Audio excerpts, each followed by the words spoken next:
we also say touch one, touch all, touch one, touch all. All right, Uhuru. One Africa, one nation, one Africa, one nation, one nation. one Africa. That's what it's about. And that's what we're here today. Even though we're talking about the city of St. Louis and how the African community has been neglected and has been for decades, this recent tornado just magnified that neglect. Prior to the tornado, you could go through the north side of St. Louis, the west side of St. Louis, and it looked like a tornado had already hit it. Right. That was the tornado by the city government.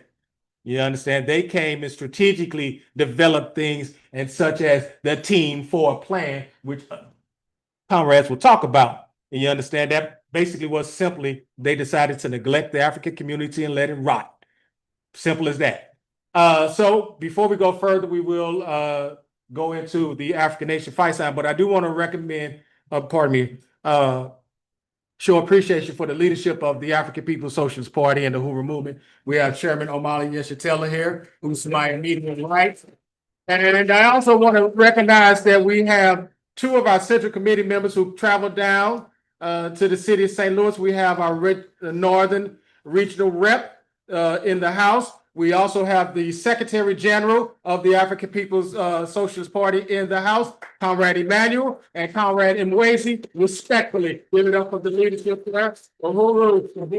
Oh, well, Kabula, he's here so often. He's the Midwest region. I forget. He in St. Louis. He here every Sunday, it seems like. Sorry, Kabula. So we have our Central Committee in representing in the House today with the leadership. So before we go further with the program, just want to give a quick layout. Once again, this is to be engaging.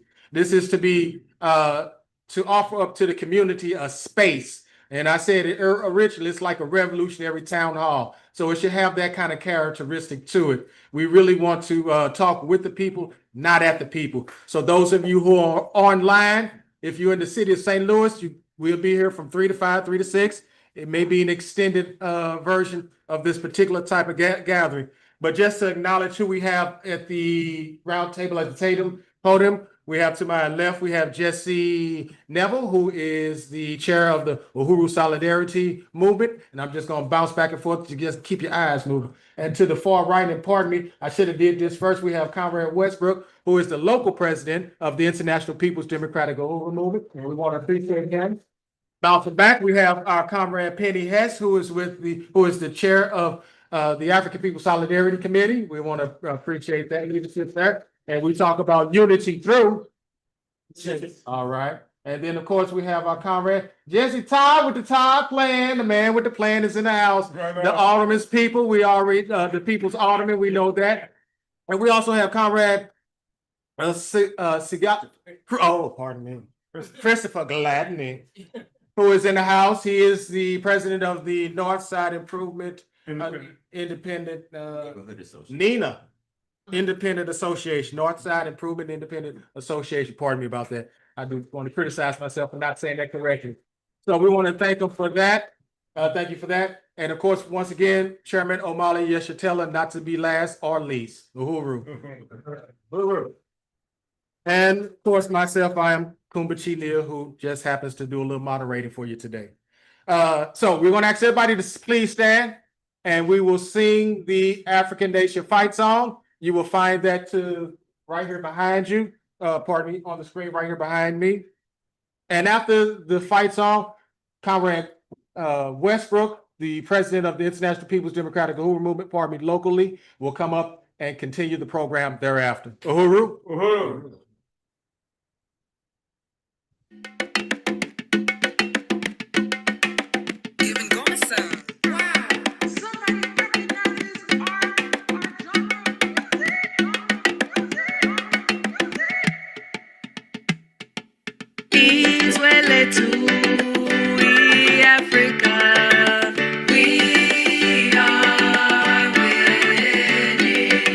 Shout Uhuru for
risers light.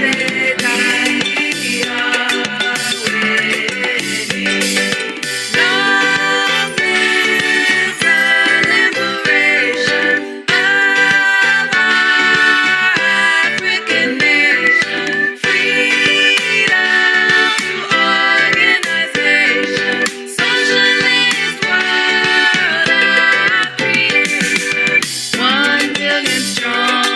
Yes, we are one. We are winning. Fight like Fannie Lou and Malcolm too. We are winning. Remember our struggle, always be true. We are winning. From Harlem to Brazil to Azania. We are winning. We fight and live for free Africa. We are winning. Long live the liberation of our African nation. Freedom through organization. Socialist world of creation. 1 billion strong. Yes, we are one. We are winning. Patrice Lumumba's life won't be in vain. We are winning. Keep up the work in Marcus Garvey's name. We are winning. Independent and free is what we will be. We are winning. Africa will bask in our victory. We are winning. Long live the liberation of our African nation. Freedom through organization. Socialist world of creation. 1 billion strong. Yes, we are one. We are winning.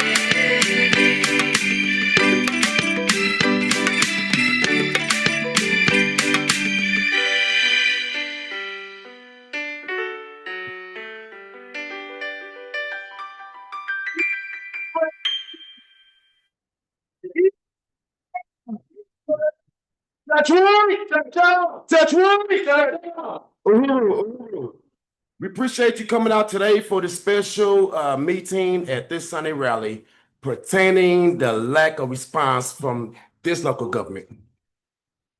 Uhuru? And before we get started, there's a few things I want to say. Number one, happy birthday to our comrade Fofi. Uhuru, happy revolutionary birthday. Uhuru. Some of the house rules, if you can, put your phone on silent or do not disturb is real appreciated.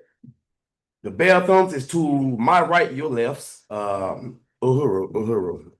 But this mic is open. Whenever you hear something that prop your mind, your curiosity, if something light a fire within you and you got to get it off your chest, by any means, come up to the mic and state your opinion, facts, etc. Right now, this particular part of the agenda is dedicated to something we call political education.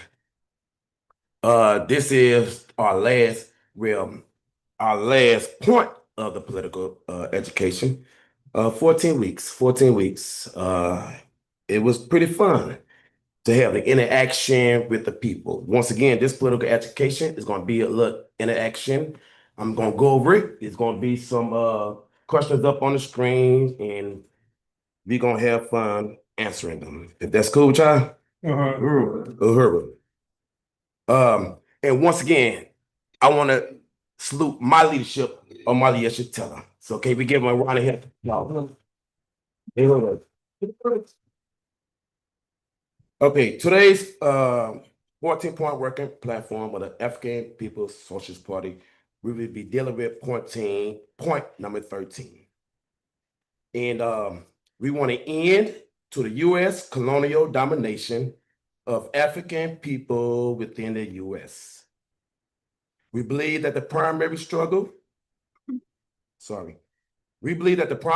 of African people within the U.S. during this period is to throw off the alien U.S. colonial domination, which is responsible for virtually every hardship imposed on Black people by this government that is identified as a Black problem.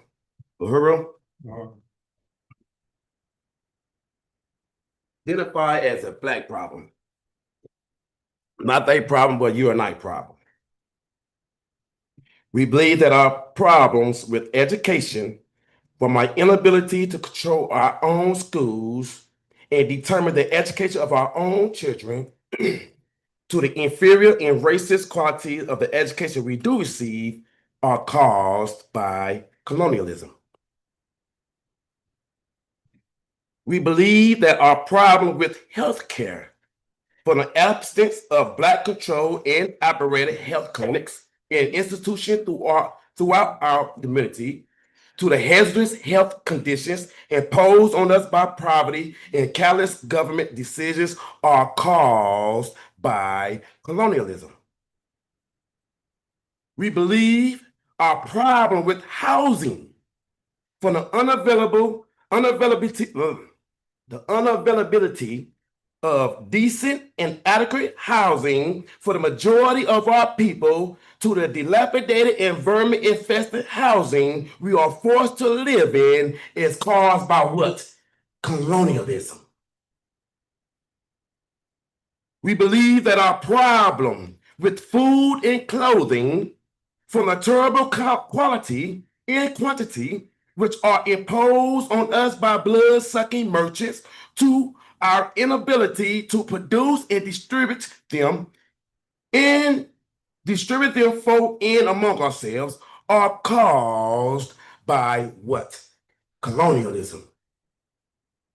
Where a whole people is dominated and oppressed by a foreign and alien state power for the purpose of economic exploitation and political advantages. Uhuru? We believe the struggle of African people inside the U.S. is to overthrow, once again, the colonial domination inside the U.S. That is our primary duty, our primary struggle.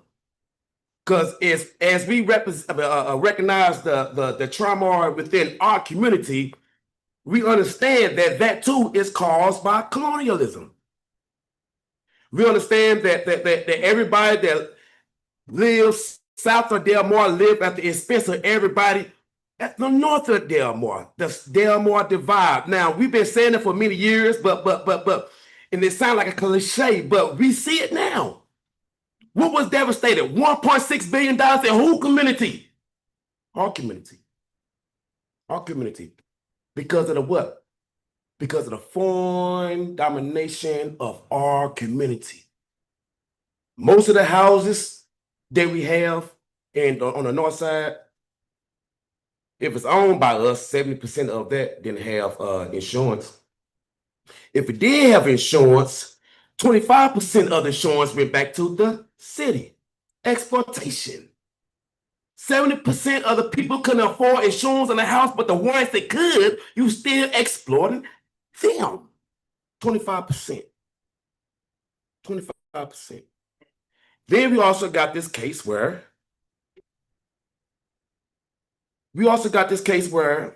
this LRA is the biggest developer in the city, in this country.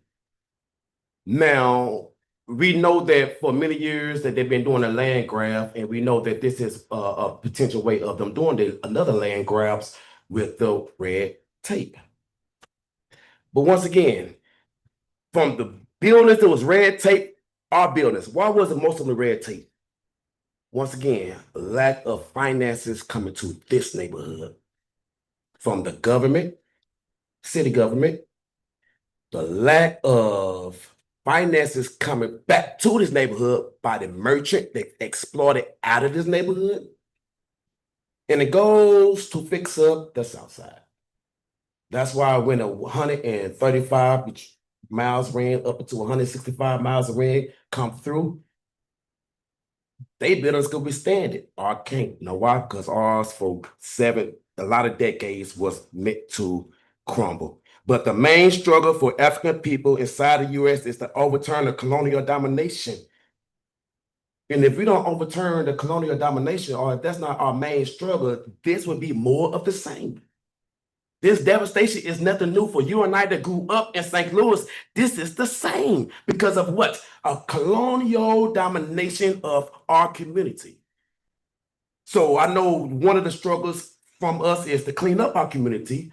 Another struggle of us is to love on our community and take care of our community. But the main struggle should be to overturn colonialism so this won't happen again. Colonialism is responsible for all of our problems, including health care. That's why our issues within the Black community is larger than any other community, especially the white community. Our health care is caused, our lack of health care is caused by colonialism. Our housing is caused by colonialism. And I just spoke about that. I don't think I need to beat that drum. I don't think I need to beat that drum because you and I know about the reason why we are in this mess. Colonialism. Colonialism. The clothing, the food, everything known as the Black problem is not caused by racism, but colonialism. And we got to hold that. We got to hold that firm. We got to hold that dear. We got to teach our neighbors. Forget the ideals in somebody's head. We got to overturn the oppression that's keeping us in this dilapidated state. Colonialism. I can't stress that enough. Colonialism. Because we got a dynamic program today with dynamic speakers, I want to further the agenda by going to the questions, if I may. Uhuru? Uhuru. Number one, the problem with education faced by the Black community are caused by what? A, bad teachers. B, racist lawmakers. C, underfunding. Or D, colonialism. Which one of us got it? Which one? Colonialism. Let's get Conrad. And if you understand on that point, we didn't have a E, all of the above. Because some folks might say, yeah, bad teachers, racist lawmakers, unemployment. Yeah, some folks might try to blind the truth by saying all of the above. But right now, we want you to understand it's colonialism. Amen. Number two, the healthcare disparities faced by African people are caused by A, Obamacare. B, medical malpractice. C, insurance company. Or D, colonialism. Who got the answer? D, that's right, colonialism. Uhuru? Now, I don't want to give out no more answers, but you know, the answer for point A is the same answer for point what? Question number what? 2 is the same answer for cut number what? 3. So the third question and the fourth one, I want all of us to be participant and say it what it is. Don't be scared. Tell these folks what our problem is. It's colonialism. So for number 3 and number 4, can we all say what the answer is? Usually I don't give y'all the answer, but I want to hear, I want the state to hear. We ain't playing, we know what it is. I want them to hear it. So can we say it all together? So, number 3, the unavailability of a decent health housing for the majority of African people is caused by A, the high cost of rent, B, subprime mortgage crisis, C, predatory loan, or D, colonialism. Which one is it? Colonialism. That's right. I appreciate that. Now the fourth one, the very last one, since this is the last one, this time when we said, can we put an off in it? Because I know the state heard that, but I don't know if the state got scared with you saying that. Let's raise our voice and say it where they get scared. You understand what I'm saying? Uhuru. Well, first of all, before I ask that, let me put this a question in before this one. Everybody at once. What is the main problem that Black folks face not only in America but throughout the world? What is it? Colonialism. Yes, sir. Yes, ma'am. Okay. This question number 4 and the last question is, what is colonialism? Is it a system of domination by foreign and alien state power for the purpose of economic exploitation? B, is there another word for racism? C, is it a system of white male supremacy? Or D, a problem within a capitalism that must be reformed through nonviolence? What answer is it? A, Uhuru. Colonialism is a system of domination by a foreign and alien state power for the purpose of economic exploitation. Pour money out, never put money back in. Ain't that's what happened to the North Side? Money was poured out, resources were poured out, people was forced out. If people forced out, ain't no tax getting received from them, therefore tax can't be put back in the neighborhood. Colonialism. Ain't that the reason why North Side look like it look? Uhuru. Well, I appreciate y'all participation within the 14-point working platform of the African People's Social Party. And that will conclude this week political education. Uhuru? Uhuru.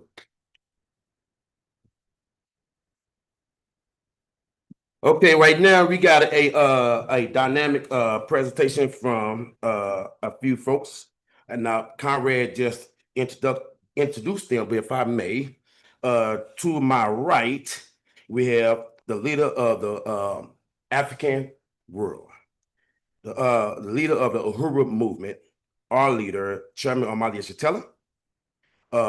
Right next to him we had Jesse Todd, former 18th Ward Alderman. Standing to my left, we have Siali Christopher, the president of NINA. Sitting to his left, we have chairwoman of APSP, Penny Hess. And sitting to her left, Jesse Neville, chair of the USM. Let's give a round of applause for these conference.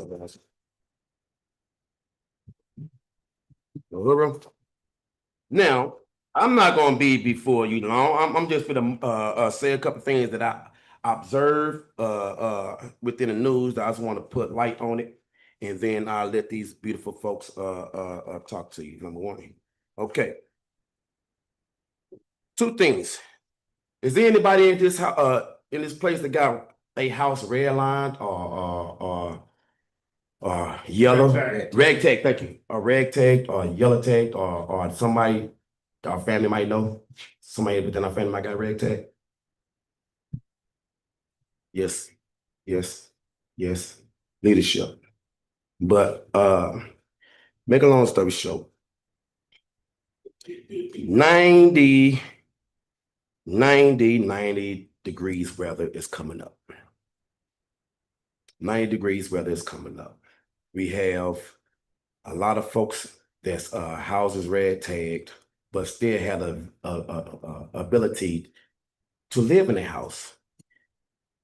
Now, the electric fit to get cut off and it's up and coming 90 degrees weather. But y'all automatically think that's okay. Y'all automatically think that's okay. You know what else your automatically thinks okay? Your automatically think it's okay right now in this situation to allow people to be forced out of job code in a time like this. We understand a lot of the people that's in job code is going back to the north side, unfortunately, to a house that doesn't exist. Then imagine this, 90-degree weather. You got kids that wanted to do the better thing in life, so they chose this course. But the city think the bright idea to do is kick them out back to the streets where they don't have a life in this 90-degree weather. But they say that they is serious about crime. They serious about crime. Think about that. I'm not gonna beat that drum, but how serious are you about dealing with crime if the very people that are trying to clean up their life and fly straight, you kick them back out to the street with no type of trade, with no type of job, to a house that doesn't exist? That sounds like a disaster, folks. That sounds like a disaster. Curry Spencer, you know what you can do? I see a lot. See, that's why we got to get rid of this mayor, because there's a lot of shit that she don't know. And me, as a revolutionary, not even a politician, it's like I got better choices than her, or better solutions than her. Number one, that facility that y'all trying to close down, allow them folks to stay up in there. You say y'all might not have no funding from that because the federal government poured the funding. Well, what about that billionaire out of town? It's out of town funding. What about that billionaire that was trying to spy on American St. Louis citizens for what's it, 18 hours a day for 18 months straight? They had funding from an out of Ohio billionaire that was going. They spied on the Baltimore citizens, and they came here and they was going to spy on us. Why don't you try to pull resources from that billionaire? It's outside funds. Or Monday, the state legislature is going to go back to Jefferson City and debate for tax incentives for the Kansas City Chiefs and the baseball team, the Wars. Kansas City Wars. How about this? Instead of trying to give them tax incentives and abatement, thank you. Why don't you bring that money down here and give it to the people? At least fund Job Corps so these people will not be forced out in a 90-degree weather with no homes. At the least, the same tactic you use to kick Chichora Jones out of office, meaning a lack of city progress. It's the same lack of progress that you have.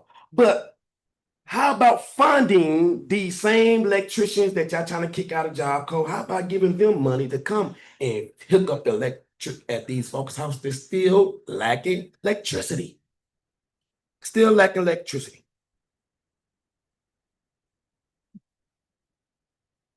I know that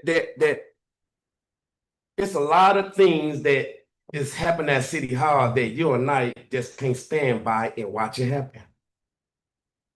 Chairman said this, not to say this legal wrong. Chairman said this often. If you and I leave a gun out and our student, our child, grab that gun and shoot somebody, shoot himself, we just can't say oops and walk away. They're gonna lock us up. 7 people died, and you see it right there. 1.6 billion damage in our community. And she thinks she could shift blame and say, oops. It's not enough. It's not enough.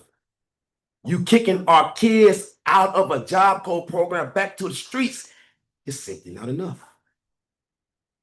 You got your automatic keys that says that it's going to take us between 4 to 5 years to get back to the situation we just was in. That's not enough. So I'll just say this and leave it alone. We trying to remove dispenser in this local government out of office. Because what y'all doing is simply not enough. We had a press conference. Don't you know we was boycotted by the press? We was boycotted by the press. Somebody mentioned that to me, that it was funny that the press was up there a few blocks up. And looking at these folks and interviewing these folks that's giving out food, but they couldn't come down a few blocks later, a few blocks down the road, and see real progress in the neighborhood. They couldn't do that. The same time we threw a press conference, they decided to boycott, but a few days later, they threw a press conference up there, and the press conference pretty much was a board of directors from Holy Joe organization, right?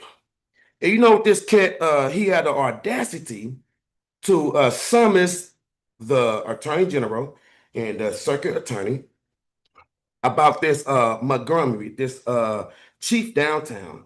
And this Holy Joe Society, he's saying that this black police chief, I don't give a damn if you're black or not. Sometimes, you know, black face don't necessarily mean our case. They don't have sometimes our case in their hands. So, but this black police chief, sheriff, shall I say, Montgomery, they asked him to be resigned, or they calling on the attorney general and the circuit attorney to fire him. And look at some of the things that they said. This is some of the reason. Guilty of willful or fraudulent violations or neglect of official duties. This one here, it had me rolling. Sheriff Montgomery calls employees to use government vehicles to take his children to and from school. So here he is having a press conference dealing with the needs of the people and the next step and the devastation from this administration. No press conference. But you had a 4-2-5 interviewing a Holy Joe board of directors to pull a sheriff out of office for using government cars to take their child to school. So if that's enough grounds for somebody to be fired or resign, sure enough, 7 deaths and $1.6 billion is enough. We said somebody should go to jail, but at the least that's enough for somebody to resign or get fired. Uhuru, we can't simply say, oops, it's enough. All right? Right now, I want to call the first speaker will be our chairman, Molly Yeshatella. Uhuru? I'm afraid I got a bad agenda because that wasn't the lineup that I had initially. But we can move forward. We can move. Well. It's good. I mean, we can move forward. I just want to express appreciation, first of all, to Comrade President Westbrook for pulling this meeting together, and to everyone of you who has come out. I don't have to restate the significance of this moment for us in this city. And it is an extension of problems, especially for African people and oppressed people throughout this country and much of the world right now. We've been caught up in a whirlwind even before this tornado set down here in St. Louis. I want to express appreciation to Comrade Jesse Todd. We're going to be talking some about Jesse Todd and the plan that Jesse Todd has been working on and for 40 years that anticipated this crisis that we are confronted with right now. I want to express appreciation to comrades Jesse Neville and Penny Hess, who from the Solidarity Front of the Uhuru movement, who are two of the people that the government here, the local government working with the federal government, attempted to imprison with me for 15 years for dealing with the kinds of problems that our community has been confronted with for many, many years now, that contributed to the decay of the infrastructure here, that made the impact of the tornado so incredible. And then there's Chris Gladney, who is the president of the independent Northside Independent Neighborhood Association, NINA. And that's really important too, because what Gladney and NINA have been attempting to do is break us out of these divisions, these artificial divisions that exist in our community, and bring all the neighborhood associations and neighborhoods together in a process of identifying and solving the problems that we have. So first of all, I just want to, again, thank you for coming out and reiterate a statement that Westbrook made. Somebody needs to go to jail. At minimum, a criminal offense, at minimum, criminal negligence has occurred. And I think it's horrific that we can live in a city and at a time where we have 7 people who are dead because somebody didn't press a button, because people dying trying to get to the basement, because somebody didn't press a button. At minimum, that's criminal negligence. And I think that we have to think enough of this community, ourselves, that is, as Africans and other people, to say that consequences have to be paid for this. If an argument could be made, and it was made by the last mayor, who I was not a friend of, that how she treated the ICE, from the winter and what have you, that she should not be in power. I mean, this is stuff that we have to consider. This 7 people are dead. There's no way you can rectify that. There's no way. And this funny thing that happened, we didn't see Kara Spencer. We were out here in the community, walking in the community, talking to the people, seeing what it is that we could do. We set up right out here. We have our bakery, the bakery that the city took us, a bakery cafe that it took us 9 months even to get a permit to begin. We brought resources from there and we set it up here and we began cooking and feeding people, even as the mayor was saying that people should not self-deploy. The people should not self-deploy. If the people hadn't self-deployed, we'd still be up facing debris up over our heads right now. The people brought out their chainsaws and things like that, being cutting the trees and making it possible. It took me, I live 2 minutes away from here, literally, on Redbud. And it took me 30 to 40 minutes to drive from here to my house because of the debris, the trees and the tops of people's houses that now blocked everything. So it was just an incredible situation. And the mayor comes out, she tells people, don't self-deploy. The mayor comes out, what does she offer but the National Guards? Bring the National Guards. This is like Katrina. Anybody remember Katrina in 2005 when the people are drowning and the government brought in military forces and put them in that stadium and locked them there where people who didn't drown? This is what it sounds like. So we're not supposed to do anything. We're not supposed to exercise any agency to solve the problem. If the people hadn't done it, we'd still be in trouble. And so what we saw was people setting up on these corners. The people did this. The people started cooking. The people collected and gave out water and other kinds of resources like that. And friends of our community from other communities began to also contribute to this ability for us to take on this issue. This is what happened. So then we go, the red tags, all the tags. And so we get all kinds of explanations coming from the government. Once the red tag is, you got to get out in 10 days or there's going to be a problem. Then they come back and say, well, you really don't have to get out, etc. But they put a red tag on. So every place there's a red tag, even if you don't have to get out, and they were threatening criminal charges against people that they didn't get out. But even if you don't get out, that red tag identifies every house there as something that a predator can come and take stuff out of it because you're not supposed to be there. This is the kind of thing that the government did. And this is what it is that we have to deal with. So we've been working all along. Our work didn't just begin with the tornado. We were working before this current tornado happened.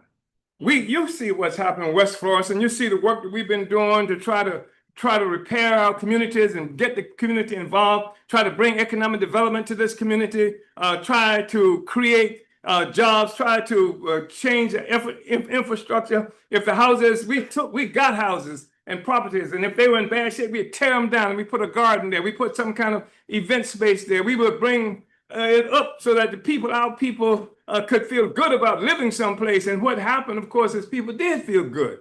And you saw people who had moved from this area begin to come back and move back to West Florissant because of the work that they saw us doing. We put a $160,000 basketball court right down the street. When we started, the alderperson said, don't do that because black people are just going to be killing themselves out. This is the alderperson. And I'm saying that the problem that we have is that the people need economic development. This is a contradiction. We cannot use police containment for this community. We need a public policy of economic development for this community. Not just with this situation, but the history of economic expropriation that has existed here for the longest period of time. I want to say that in 1971, 72, this government got the Rand Corporation, Google it, to come up with a program for economic development. And this program for economic development is based on some kind of triage system. And so it was based on the worst case, the worst situation, you don't do anything. You don't just take a passive view to it. They call it benign neglect. That's how they characterize it, benign neglect. But it wasn't benign. It wasn't benign. It was an actual program of taking resources from this community. That's why we lost communities during this period. We lost Homer G. Phillips. Remember Homer G. Phillips? We lost Sumner, the high school. We lost entire communities. That SLU has assumed some of the properties where a black community used to exist. The airport, runways, some of the properties where a black community used to exist in St. Louis. We cannot allow them just to say, oops, because it's another land grab in the making. In Louisiana, in New Orleans, on the back of Katrina, they took that land from the people. They shipped people out of New Orleans, and some of them are still here. Mississippi, Texas, another place they thought they were going to come back, but that land is gone. And guess what? The character of New Orleans has changed, and that majority black city ain't so majority anymore. This is what the kind of stuff we're confronted with, and they do this because there's a presumption of powerlessness in the black community.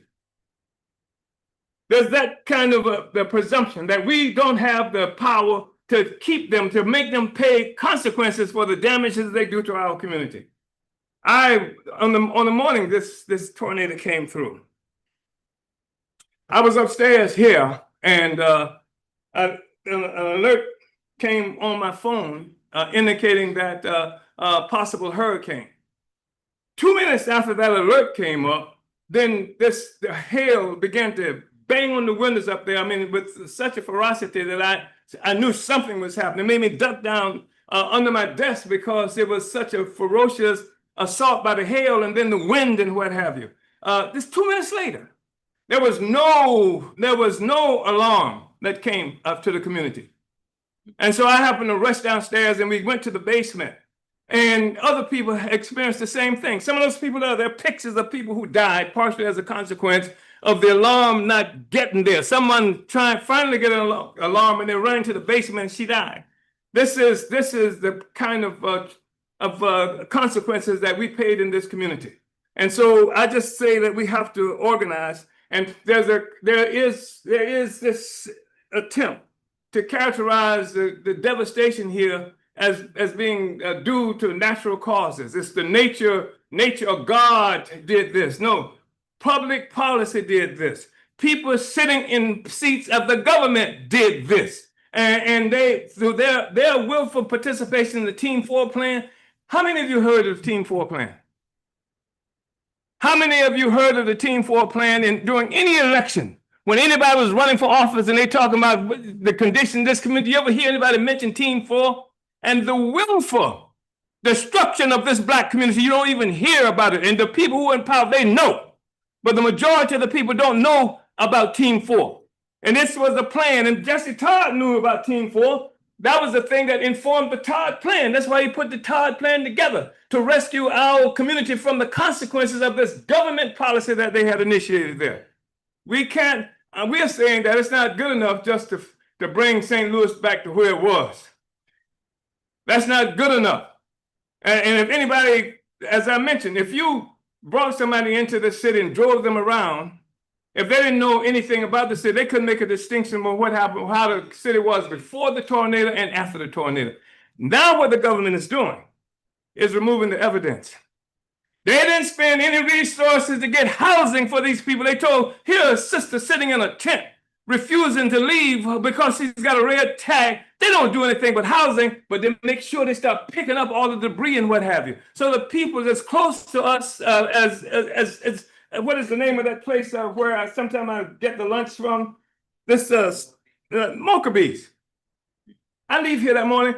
I go to Mokabees and I get to Mokabees. Everything is cheerful. People are playing in the park, and these wonderful little white activists who work with us sometimes. They're telling us they're doing all this work around Haiti, and they're doing this great work around Congo. And what are you guys up to? I said, hell, what we're up to is trying to dig out of this horrible attack that's been made on us by the government using the hurricane, the tornado as the means of doing that. They knew nothing about it.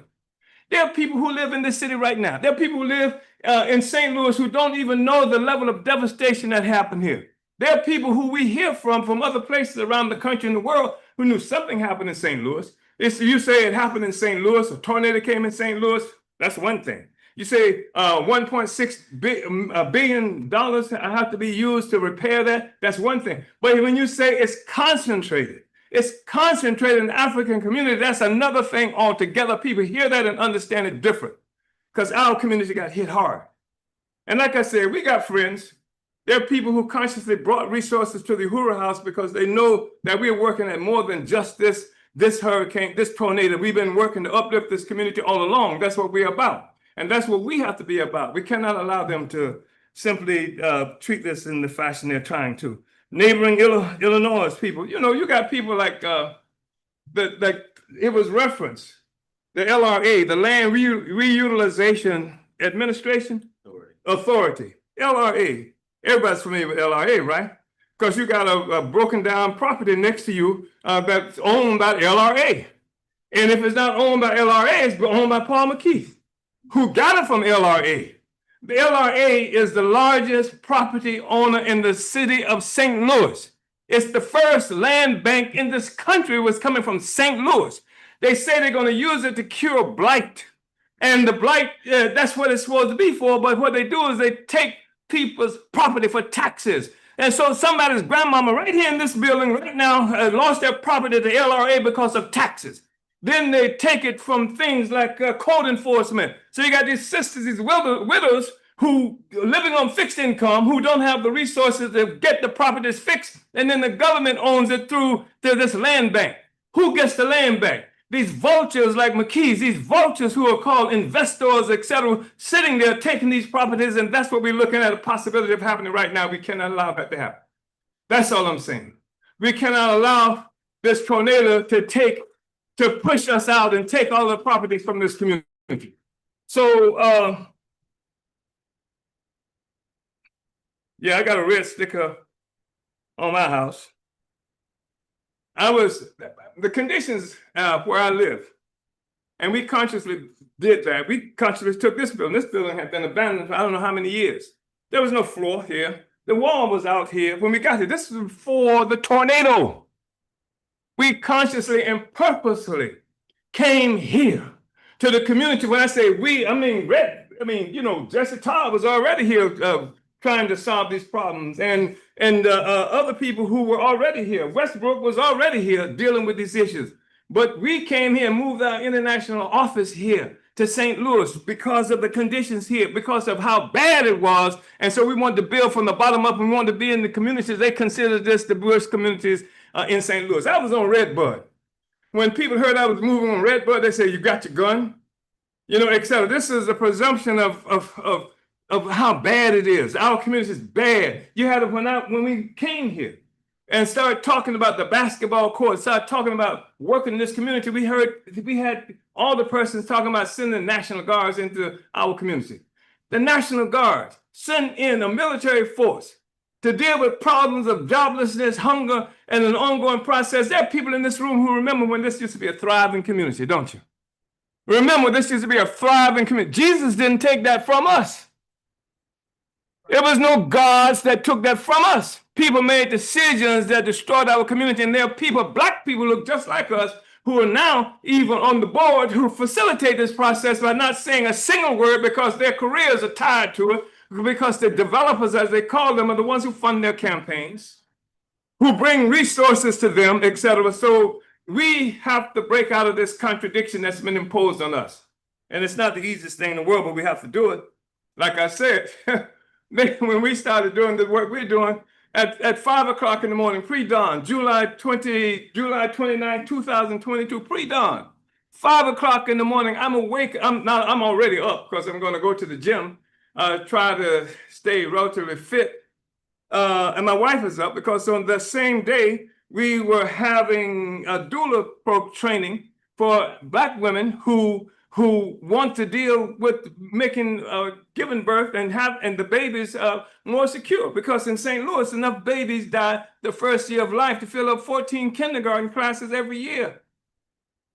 So we got a doula program that we're doing, and I'm getting ready to go to the gym, and I thought when I first heard it, I thought it was one of those tornado warnings.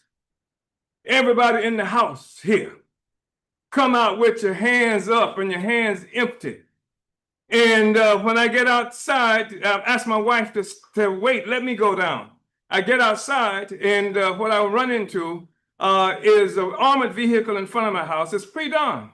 Flashbang grenades are going off all over the community. You can hear them in the back stairwell of my house, in my neighborhood. They're occupying the porch of my neighbor. They put tape over the doorbell video so that nobody can see what it is they're doing. And then they go into my house. They stay in my house for more than 4 hours, 6 hours in my house, you know. And then they zip tie me behind my back. My wife comes downstairs. They put handcuffs on her. And then we learn that we are some kind of unindicted co-conspirators who are supposed to be working for Russians. That the work we do is Russian inspired. Russians gave us direction to do what it is that we're doing. And this is a way to negate the ability of Black people to take care of our own and to begin to try to solve our problems as a people, because somebody wants us to continue to live like this. And I want to be clear about something.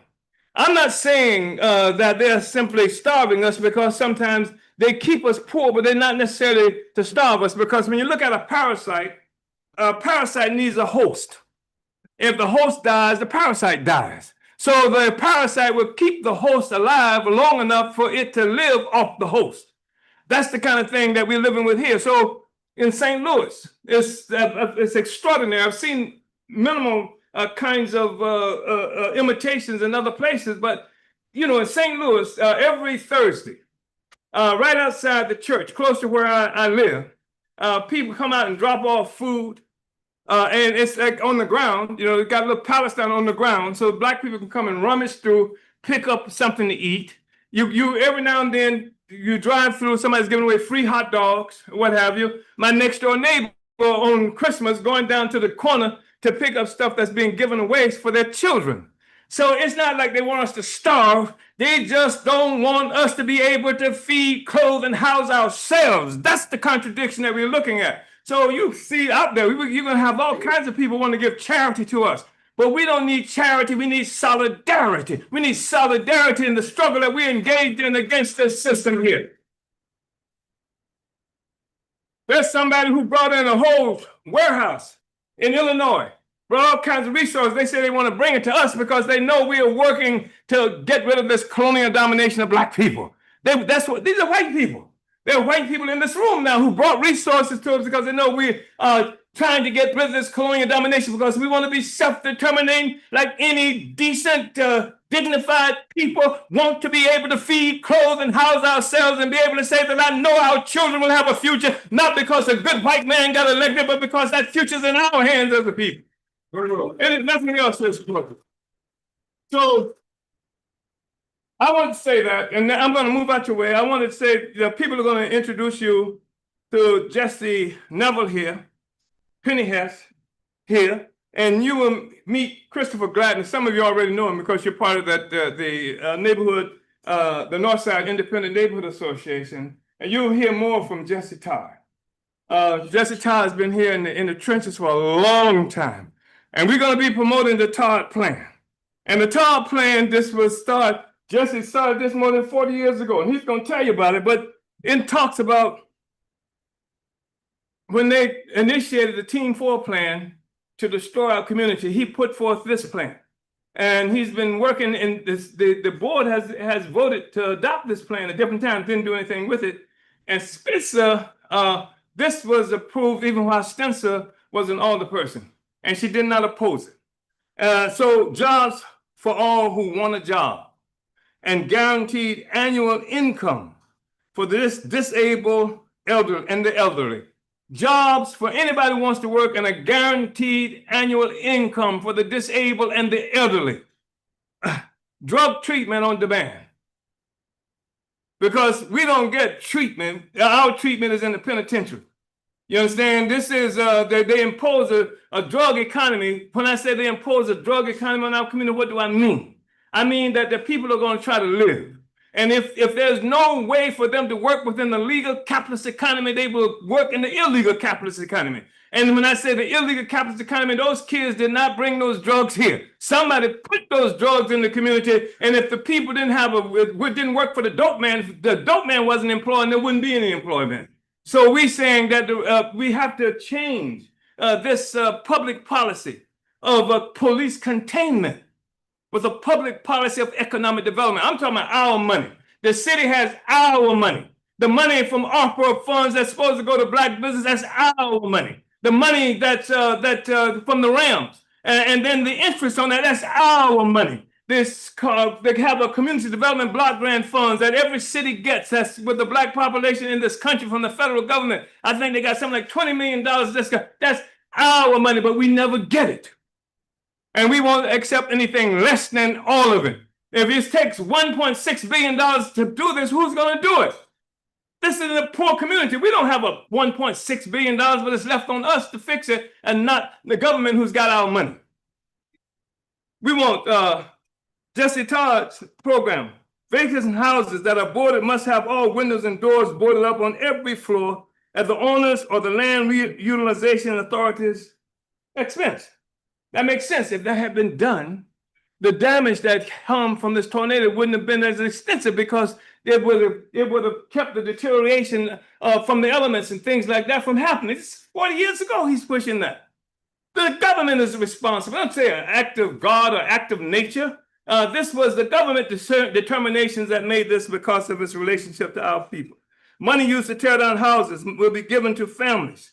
Money used to tear down houses will be given to families to fix up vacant houses. Code enforcement must be the same for vacant houses as it is for occupied homes. If the LRA property is not sold within a year, it will be sold to an individual for $1. The individual will then be given grants to fix up the property. You had a slick hustler, alderperson here who had, because people don't have any place to stay, and so he said, I'm gonna give a house away. We're gonna fix it for $1. Everybody rushed to the meeting to get $1 house, but he didn't say, I'm gonna give you a house for $1, but you have to get this house. You're gonna have to be able to fix it. And to fix it is gonna cost you $30,000, $40,000, $50,000. And it was a scam that was imposed on the people. This plan from Todd says that the government would have to do that. It'd be given grants to fix up the property, tax credits and grants given to families, not to big developers, to fix up the vacant houses. Seniors, disabled, and low-income homeowners will be given grants to make needed home repairs. Grass on lots, alleys, and vacant buildings will be cut and trimmed as needed. Trash will be cleaned off the property at the owner's expense. Parks will have supervision, equipment, and supplies. And I just want to say that when we put that basketball court, we put a $160,000 basketball court down the street. And when we did that, some people want to know, why would you spend money on a basketball court, etc. And we say we spend money on a basketball court because in every community, every city in this country, in the African community, you see children playing basketball in the streets because the government will not provide those kinds of places for them to be able to play ball. And so they make basketball hoops. They use bicycle rims and stuff like that. And we saw that on College down the street here. And so we put a basketball court. So why would you do that? We say because the children have to be able to see the sky. They have to be able to imagine a future better than what's been left there for them to live in. And our community has to be able to see a future better than what they've imposed on us. And that's our responsibility. That's the thing that we're talking about today. Uhuru, thank you. Uhuru.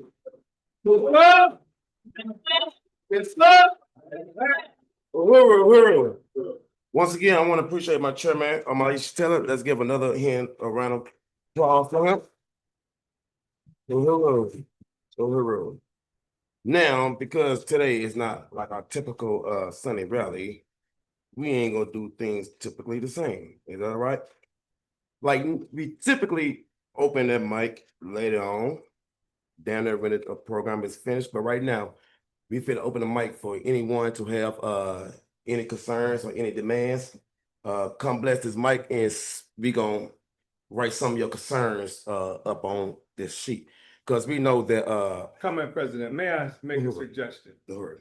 I think we should hear from people because the people who want to raise questions and concerns, et cetera, should have a sense of what the possibilities are and what the conditions are. I think that's why, I thought that was why. If I'm out of place, and then we can go ahead and open it up, but that's going to be a while, Well, yeah. I'll leave that spoke. So right now we're going to bring Ciali, the Northside Independent Neighborhood Association president, to the mic. Uhuru. All right, Uhuru, everybody. As was stated before, I'm Christopher Gladney. I am the president of the Northside Independent Neighborhood Association. And just to say, I've been looking at the news and I'm just so enraged on, how all the victims of this tornado are being blamed for the damages of the tornado. And I was reading this article about how now they want taxpayers to be on the hook to clean up or demo damaged buildings. The city should be taking responsibility for that. We didn't cause it. This is something that happened 50 years ago, through the Team 4 program as was talked about.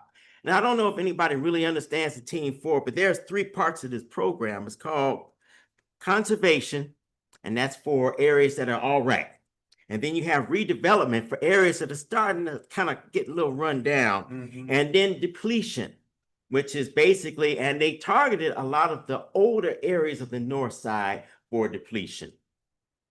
Take the resources out. Basically, lower the property values to such an extent so that developers can come in for steal and buy up all these properties. But guess what happens? Property values go sky high. You no longer can afford to live here in the community. And that's what this whole Team 4 program has been doing, is pushing Africans out because they can't afford to pay the rents anymore. They can't afford to buy a house. But, the other thing that I wanted to address is that, well, let me just put it this way. This is one of our points of NINA, which is to promote and protect the welfare, health, and safety of the members of the neighborhood through collective action, communication, and collaboration. I want to know from all the North Side neighborhoods who's been helped and by whom. Has that helped netted, positive, gains as far as, getting the houses repaired and so forth? Who's been displaced? Who's still not able, to have shelter? Because I look at when the tornado hit, I was out running errands and doing work for Uhuru Foods and Pies because we were getting ready for what was supposed to be African Arts Festival. And I'm at our other location on Goodfellow and Natural Bridge, and I hear the sirens going. Like every 10 or 15 minutes, the sirens were sounding. What happened from around about 11:30 or so in the morning to when the tornado hit? Did the button break between that time? I mean, what's going on? So they blatantly lied saying that that nothing worked, but they said that, oh, the button was broken. And they have two locations where the button can be pushed, SEMA and the fire department. So you mean to tell me both locations didn't work, but they were testing it earlier in the day? Yes. So, and I want to reinforce that somebody needs to go to jail because nobody heard the siren, 7 people lost their lives. We can't have that in our neighborhoods. Our neighborhoods have to be protected. I just want to say also, they have 40,000 hotel rooms in the city. The city could have immediately gotten some of those contracted some of these hotels and motels and gotten shelter for the people right then and there, but they didn't. And there's almost 8,000 hotel rooms in downtown St. Louis. I looked at some other things. There's over $952 million, according to the ARPA funds, the RAM settlement money, the interest from the RAM settlement money, and the city surplus. $952 million. They got enough to help everybody to rebuild, not put it on our backs to worry about how we're going to rebuild. And the city also has another criminal action against it. Not only are they responsible for the deaths of 7 people, but they're also responsible for extortion. Because how do you have insurance companies got to pay 25% to the city? That's a mafia move. That's some gangster move if I ever saw one. So that means if you have damage to your roof, to the bricks, you got damage on the inside of your place, and let's just say that comes out to $10,000. They take out $2,500 for their cut. So that means now you can't get your house fixed unless you can work it out with the contractor and you can pay that $2,500 in installments or whatever, but that's not likely. So now you're stuck again. So the city really negated their responsibility to the people off the bat. And this is not their first bad weather. St. Louis has experienced bad weather before. I know there was a big one supposedly in the late 1800s, over 100 and some odd years ago. But we're talking about the fact that, as has been stated before, the devastation was already here 50 years ago. And yes, those buildings should have been boarded up properly, as Jesse Todd's plan stated, and the deterioration wouldn't have been as bad. But I saw so many buildings flattened, literally flattened on Newstead Avenue alone. That was devastating, to see the cleaners that used to be there on Newstead, the building gone. There was a sister, as I was making my way from 2 hours trying to get back to here, I saw a sister sitting where a house used to stand, and she looked devastated. So we have to fight. And I am definitely saying, as the president of NENA, we do a political action to demand these monies. Let me just go a little bit further in here. I want to say we need to demand that they bring the over $952 million that the city's been sitting on to the community so that we can repair our houses, repair our businesses.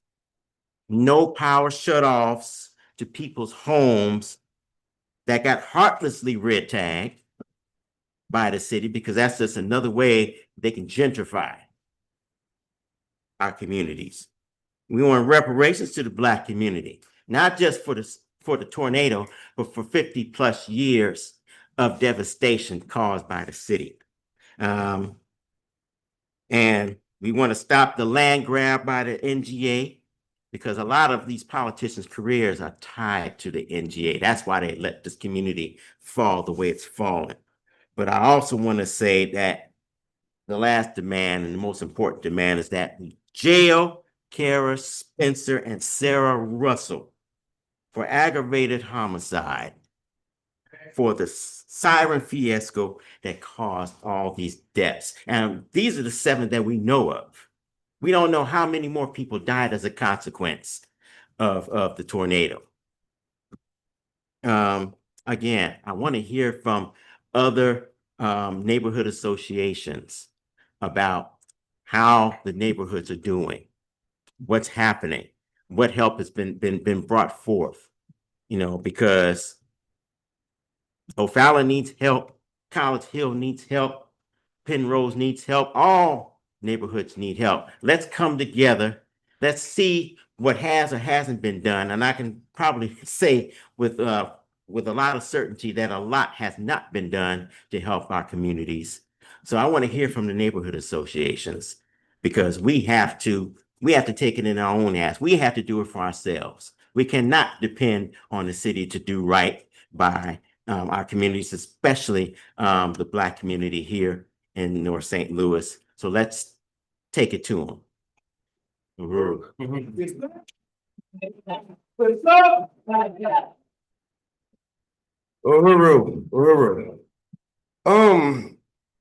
I want to briefly mention Friday. I was working on one of my old schools. I love old. I got a few old schools, but I had an '88 Bronco, and I'm under the hood working on it.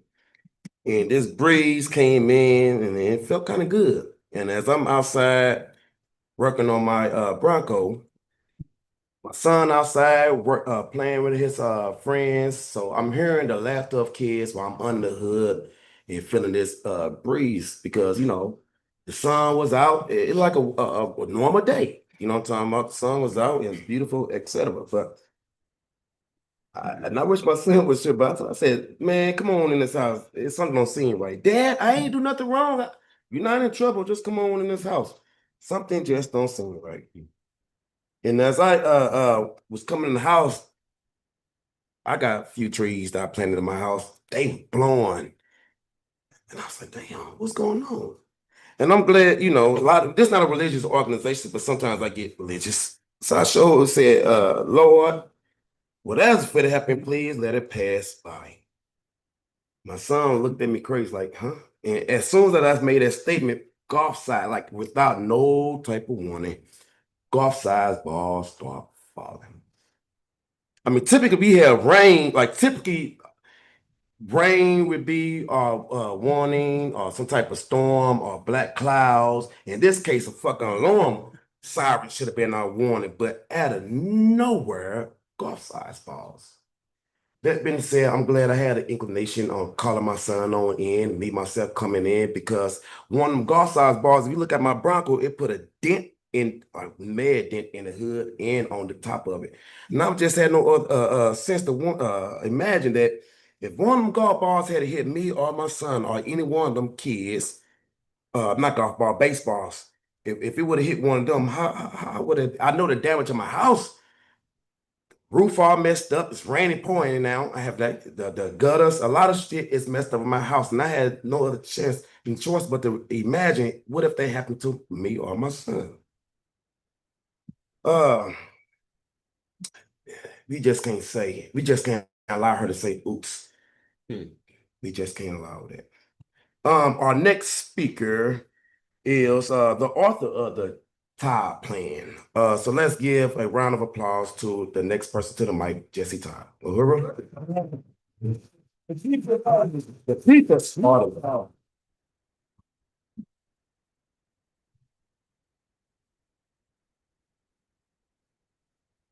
Fist up! Fist up! Uhuru, comrade. The chairman did a great job going over the Todd plan. So I won't go over the Todd plan, but I will pass out a copy to everyone who want one when I finish. The Todd plan started to combat the Team 4 plan. The goal of the Team 4 plan is to make North St. Louis as ugly and unsafe by reducing services to to mostly big. So most of the big white developers can take black people's land property and sell it to sell that property to mostly white people so that this they can gentrify this community. That's been the plan, and it's going on now. So it's not like they pulled it off the table because we went down there many years ago and we protested. So they claim, and so they pulled it off the table. This is a quote from the Team 4 plan. We have to make a choice about which areas we want to save. Others have to others have to suffer benign neglect. So they made a choice to save those mostly predominantly white areas in the North St. Louis, North Side. They want us to suffer. We are suffering, not want us to. So what we're looking at when we look at these storms, we're looking at these buildings that the city has neglected. LRA get those properties, let them sit there to roost, and then that inclement weather get goes between those bricks on the roof and everything else, and all those strong wind can knock them down. So it's done on purpose. The TAR plan will accomplish some of the following. It will reduce the number of African children that goes to the foster care because the fathers will be able to stay in the home because the demand of the TAR plan is for full employment. Yeah. And they can't say we don't want to work because we were kidnapped and brought here to work. And that will also the TAR plan would after reading it would teach us, since I have experience for more than 20 years being part of the machine, would teach we can use that to beat the machine because we need to remove the Democratic Party machine from every black community in America. Yeah. And I've been part of the machine, and the machine does not serve this community because the Democratic Party itself is in charge of St. Louis. So when we talk about every candidate that is holding office is a Democrat. Mm-hmm. So it's not like, and we support the Democrats, and I did too, for the fact that we have two viable alternatives, and we must have a third alternative, which we must build our own party. Mm-hmm. And we've always had two viable alternatives historically. So historically, when we had the Republicans, they were not the best. They said even Lincoln said all kinds of things, but we took the choice of going with the Republican because of the fact that we didn't want to stay enslaved, and it was a better choice than being enslaved than to say we don't want to go with anybody. So we've sometimes we have to go with, and the same thing again, the Democratic Party kept us segregated in apartheid in the South. So we had the choice of Republican or the Democrat. Both are capitalist parties. Neither one is going to serve our interests and then the Team 4. We must know that we can't depend on the Democratic Party. At the same time, they had the resources, and as the chairman said, it is to what end we do things. And if I wasn't in the Democratic Party at the time, I wouldn't have had this great opportunity to meet the Uhuru movements. But I stayed active. I fought from the inside when I had to, and fought on the outside when I had to. But as Malcolm X said, we have to do things by any means necessary. Right. Okay, so to stop the Team 4, this Team 4 plan can stop in mass incarceration. Most of the drug dealers, as the chairman said, the only work they could get was selling drugs. So when we have full employment, you won't have to sell drugs. And I know that for a fact. The same thing with gentrification. We can stop it because if we fill up all of these houses and put houses on all of these vacant lots, you can't have gentrification. Right. And then we can have political power. Yeah. And the TAR plan help keep families together again by having by reducing the number of children who go to foster care. Yes. And then it would have to keep both parents together because as we know, it takes money. And we can use the example of the welfare system. Sometimes the mother and children had to make a choice between telling the father that he had to go in order to even feed them. So that's why it's so important that we have income, because most of the things that our people in jail for right now is lack of income. Yeah. And it would also increase the businesses. When you have full employment, it would Yeah. increase the businesses, Yeah. and we would have money circulating around here. We would be just to use it. We would be able to sell a whole lot of pies. Yeah. We would. I mean, and then we would have vendors. Yeah. The vendors would make more money, and the money would circulate. It's our money. Yeah. This is our money. Yeah. If they can build prisons, they can rebuild these houses. Yeah. So whether it's the city, state, or federal government. And that's what they've been doing. The biggest business right now, they have been creating businesses. Yeah. In the prison system, that is the business. Yeah. That is the business, and we are the business, and we are the flesh they're using as the business. So they are,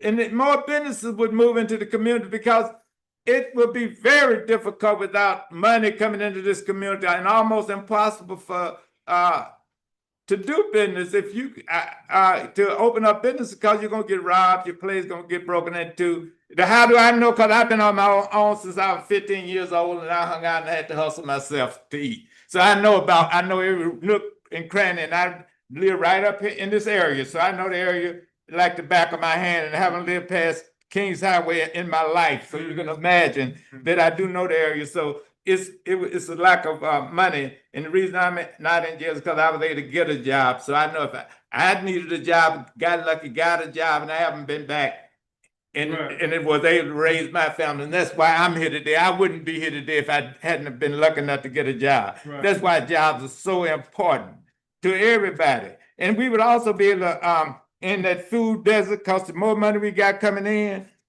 we can have all kind of food deserts, and we can end colonialism. Yes. We can end colonialism once we get, and also we can run these politicians out of the office once we get some money in here, and they can see, and we compare what we're doing with what they're doing, which right now we're doing it. Yeah. And we can end the death and destruction of our community. For example, when these buildings are torn down, they have asbestos in them, and they call this cancer. Yeah. And so, and so we have 100 parks. They contain, like the chairman mentioned, containment. We have the last mayor gave that we've had 3 taxes passed in the last about 8-10 years or more. Take a few, and on the premise of they were saying, oh, they scare people stuff where crime gonna go down, and the mayor just gave the police officers a 7 or 8% raise. What is the point? The point is, but if we have parks, 100 parks in St. Louis, and the tire plan, the chairman read it, and you can read it, and we have 0. When I first came to St. Louis, and I was a kid, in 58, we had an Olympic-sized swimming pool in O'Fallon Park, a fairground park, which is right over there on Natural Bridge, not too far from here. And they tore that pool down once Black people started moving into the area, and then build one about a fourth of the same size. The main point is that every time we moved into certain areas, they started withdrawing services even before the Team 4 plan. They have continually had us under attack. But I'm gonna pass Uhuru, and I'm gonna pass out these flyers. But I'm gonna read one thing though, where it's a study said that was published in the Journal of the American Medical Association, found that when empty spaces in Philadelphia were improved, there was a significant jump in mental health for nearby residents. So this type of condition causes mental illness. Broken window theory. When a community has unkempt vacant buildings, unkempt vacant lots, crime increases. So everybody who be talking about decreasing crime, police don't decrease crime. They're not supposed to intervene until they suspect a crime has occurred, but they go under the broken window thesis. Broken windows in a building or a car is a symptom that nobody cares about the property. We do care. We don't want to live under these conditions. Right. But the slander Right. is They say that we don't care, but it's the city. Yes. And I've sat up there within the Black Caucus as an alderman. I've sat up there with some of the same alder people who are alder people now. I won't point one out because it's all of them. All the Democratic committee people know about the tire plan because they passed it. Yes. All the other people know about the tire plan because those that were not absent on the day that it was presented, because it all wasn't presented at the same time, and I didn't keep account of who was there. But all the blacks know, most of the whites know, because all parts of it passed. So it's not like they don't know. Neighborhood associations, it was passed on block units, neighborhood association that I was president of and throughout the community. But what is the point is that we have to, as it says that we have to make sure the beautiful thing about and why I'm a lifetime member of the Uhuru movement is because of we have to take we do take independent action. We cannot come in we're not looking for anyone to save us except the people who want a new world, a different world. That's who we want to come in and work together. Because this present world under Republicans, Democrats, capitalists, and the other people is just not the solution. They've had that chance for hundreds of years, and it has gotten worse. It has gotten worse. So we need, and this is a viable alternative, and we have to make independent choices, because then we can change the world. But I want to thank everybody who is here, but knowing that we all have to work together, and that our movement, the Uhuru movement, we work on behalf of the people, and we don't work on behalf of the African people. And when African people rise, the whole society, and let me rephrase it, when the African, Black, working class female lead and rise, then the whole society will rise. And it will not happen until that happens. Uhuru. Let's go! Let's go! To the nation! That's right! Uhuru. I appreciate the people, Alderman Jesse Todd. You mentioned one thing about the fairground pool. St. Louis get on the map for a lot of things, but that pool put St. Louis on the map twice. First time it being the Guinness World Record for being the largest outdoor pool. But as Jesse said it, when they deseged the pool, it was also put on the map because it was a race riot up at that pool. White folks refused to let the law come in play. And it was one Black child that died. They end up throwing a brick at his head or something like that while he was in the pool, and subsequent to that, he drowned or something to that. So yeah, I just wanted to say the finale of that incident up at Fairground. But we know that not only the city of St. Louis, Northside in particular, have a lot of history. We know that's one of the reasons why they want to gentrify it. But quickly, I just want to stay on Fairground Park. Before they moved over there to Fairground, before they moved to Forest Park, the zoo was over here on Northside at Fairground. One of the thing that's still standing to that from that period is the bear pit. That funny looking European style building that's off Grand and Natural Bridge. If you look over, you see it from the light. But that's the original bear pit.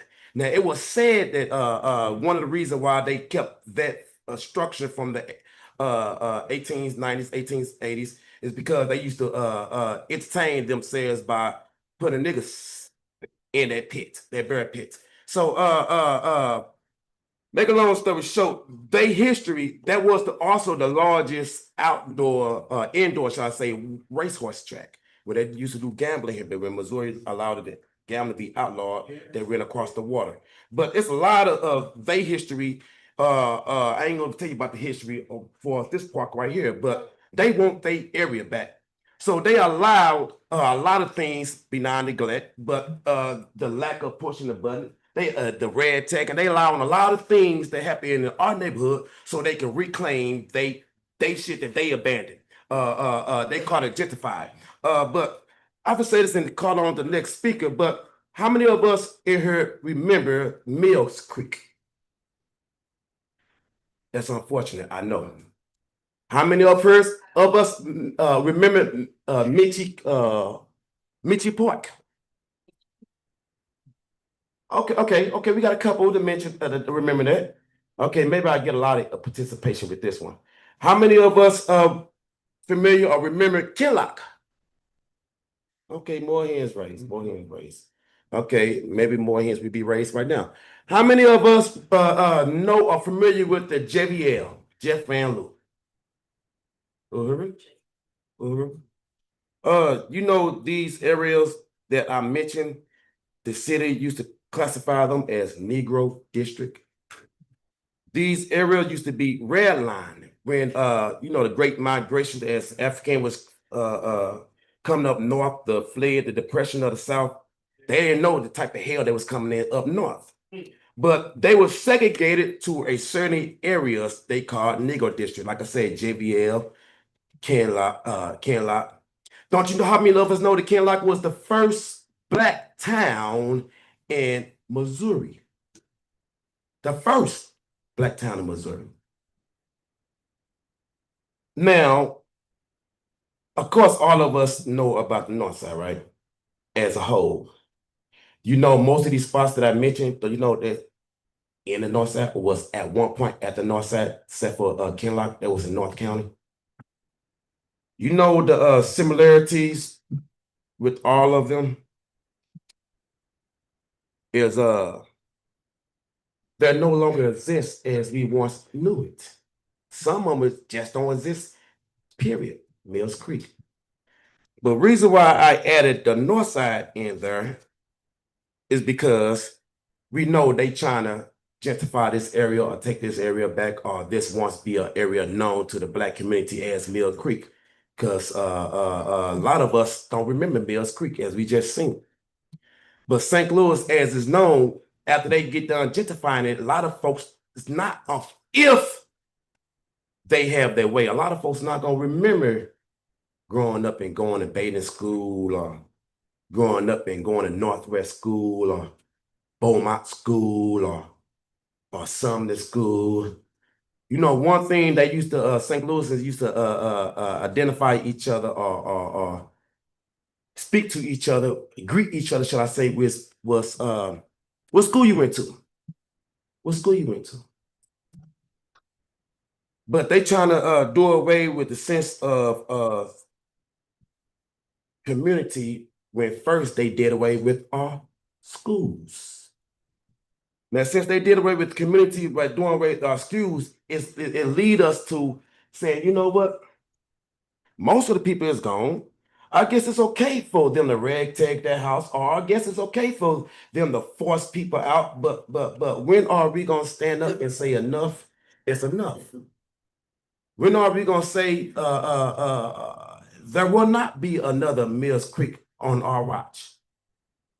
There will not be another Kenlock or JBL or any other place that I said on our watch. So once again, we cannot just leave out today's meeting and say the status quo is all right. Uhuru? Uhuru. This is your duty. It is your duty to stop the city in their tracks. It is our duty to hold on to our territories for our people, for our generation.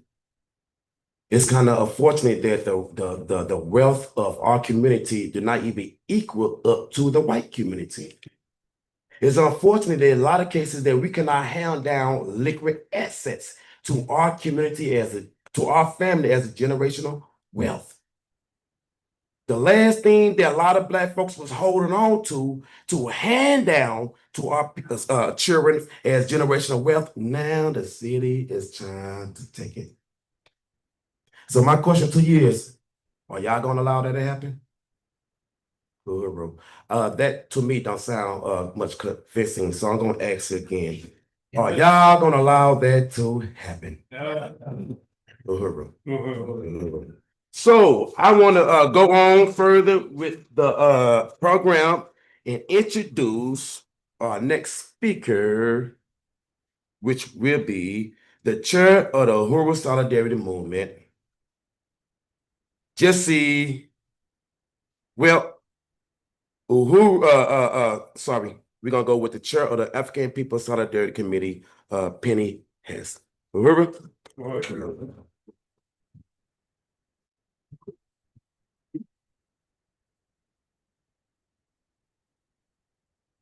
Uhuru, Uhuru, everybody. It is a great honor to be here today. And this has been a very powerful, very moving, and very inspiring meeting. And again, I'm very honored to be here. I want to salute the People's Alderman, Jesse Todd, Comrade Westbrook, Christopher Gladney, my comrade Jesse Neville, everybody that's here. And of course, I want to profoundly salute my leadership, Chairman Omali Yeshitela and Deputy Chair Onizine Yeshitela. And I want to start by saying that from the African People Solidarity Committee, we absolutely unite. Somebody has to go to jail, that this is a criminal situation that was created by the city, that once more targets the African working class or the African community of North St. Louis. And as the chairman said, these contradictions were there prior to this tornado, this recent tornado. So I am a member of the African People Solidarity Committee, the organization of white people that it has been formed by and is under the leadership of the African People's Socialist Party. And the Solidarity Committee was formed in 1976, almost 50 years ago, with the mission to go in for white people under the leadership of the party to go into the white community with being the voice of Black power in whiteface, that we have the responsibility to take into the white community all of the analysis of the world through the eyes of the African working class to white people, with the understanding that the world that we live in, this relationship of white people to African people, is colonialism that has been put out, that has been clearly said today. And based on the understanding that the world got the way it did because Europeans left Europe, assaulted Africa, kidnapped African people for hundreds of years, forced African people to what is now the United States, but all throughout the Americas, the Caribbean, and even in parts of Africa and other places as well, forced African people, stole their land, stole the resources of Africa, which have the greatest wealth of uranium, gold, every mineral possible, and the brilliance of the history of really tens of thousands of years of African civilization that are there, and to steal that, to steal all of that, to come to this country, this hemisphere, what is now called the Americas, and steal the land in which all white people participated in the genocide against the indigenous people in order to steal this land. It is not something that just the government did.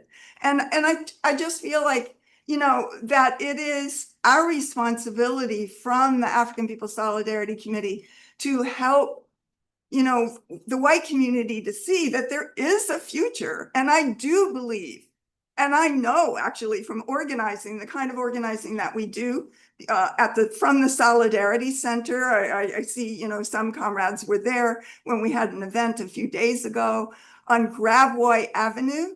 right by Jefferson. We organize all, and basically throughout South St. Louis, which is predominantly white, and the west side of St. Louis, which is almost 100% white. And we organize for reparations to the African community, and that it can't be more critical than ever to do that now, to be able to understand that, and to understand this thing that has been talked about so much today, that I believe that this current situation proves that the contradiction is not racism. The contradiction is colonialism, as Westbrook and others have said. The fact that a whole people can dominate, or can, let's say a whole people, meaning African people, can be dominated and controlled by a foreign and alien state power for the benefit of the dominators, of the colonizers. And if there is colonialism, which makes so much sense, then there are colonizers, and white people are the colonizers. And it is something that we can understand, that we do not want to be in that relationship. It's not something that we can escape by just saying that there are reparations that must be paid to African people, not as charity. The chairman talked about the solidarity slogan of solidarity, not charity. Solidarity, not charity. This is not about charity. This is about reality and history, and the fact that it's in the history books that white people came here, white people, stole African people, stole this land, and built wealth based on that reality, sitting on the pedestal of the oppression of African people inside the borders of the United States and around the world. And that we see this situation here. And we know, again, that there are thousands and tens of thousands of white people who want to stand on the forward side of history. This is how you can do it, under the leadership of the African People's Socialist Party. And that plays out in general throughout the world, and also right here in St. Louis, where this whole red tagging and criminalization and the turning off the electricity of the African population here, which they would not do. There are cities out in the county, very wealthy cities that had a touchdown of the same tornado. They're not getting red tagged or anything else. This is what they do to the colonized African working class. And also just want to say that it is very important, as has been said, that it is not a struggle against racism. That is simply the ideas in white people's heads based on the reality of colonialism and the colonial domination by the white population of African, indigenous, and oppressed peoples on the planet Earth. And that, we say that we stand for free Palestine, but we don't we don't step over the backs of African people right here to get to Palestine. That relationship is a relationship that the African People's Socialist Party has had since day one of what they have fought for. So, let me just say a few things, and then I'll be done. I want to say that this tornado had wind speeds of up to 165 miles an hour. It was called an EF3 level tornado. It caused 7 deaths. It destroyed 5,000 homes. This is according to the local paper. And that, according to statistics of the St. Louis Federal Reserve Bank, white people, African people actually, in this city have 16 cents for every dollar that the white community has. 16 cents for every dollar, that there is an 18-year difference in the life expectancy between residents of North St. Louis and South St. Louis. So it's something like 67 years versus 85 years is the life expectancy. I don't know if that's the right math, but I didn't write it down. So it's something like that. But it's very stark and very clear. And we want to say that we recognize that the Black, white, or African North American disparity is found in every aspect of life. You know, you could go through and look up infant mortality, 3 times more for North Side babies versus in the white community. Here in St. Louis, maternal mortality. Of course, we know police violence. This is a city that murdered Michael Brown, and in front of, you know, right out there for everybody to see. That doesn't happen in the white community ever. And that, you know, we know the prison population. The US has the largest prison population in the entire world, while other countries like China have more than 3 times more population than the United States. They have about half a number of people in prison than the US does. So it's clear, as the chairman has always said, that the prison industrial complex, or this whole mass incarceration of African people, is part of the tool of US counterinsurgency against the African revolution of the 1960s. How did they destroy the Black Power movement of the 1960s? They did it in this way, through mass incarceration, through assassination, through COINTELPRO. All of these things are reality, and they are manifestations of colonialism, the same thing that we are seeing in carrying out in this very situation right here. So I just want to make this call for all white people to stand in solidarity with the African liberation movement, with the African People's Socialist Party and the Uhuru movement, which represents the fighting spirit of the African working class here in North St. Louis and all around the world, wherever African people have been forcibly dispersed, to stand, to pay reparations, to join the African People's Solidarity Committee. We have many events. We have just, you know, great kinds of activities going on. Jesse's going to tell you about a few more, to officially be out there and say, we stand in solidarity with the North Side, with African people, and reparations now.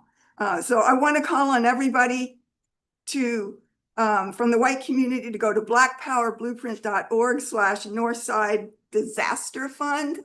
So if you want to look up that more, you can go to blackpowerblueprint.org and see all the information there, to donate to the disaster fund, to the ability of resources to come into that, and to say that we unite, that somebody has to go to jail, that African people are winning and will win, and that we are honored to stand in solidarity with African people and say reparations now, Uhuru. Ready, sir? Everyone? Uhuru. Uhuru, let's give it a.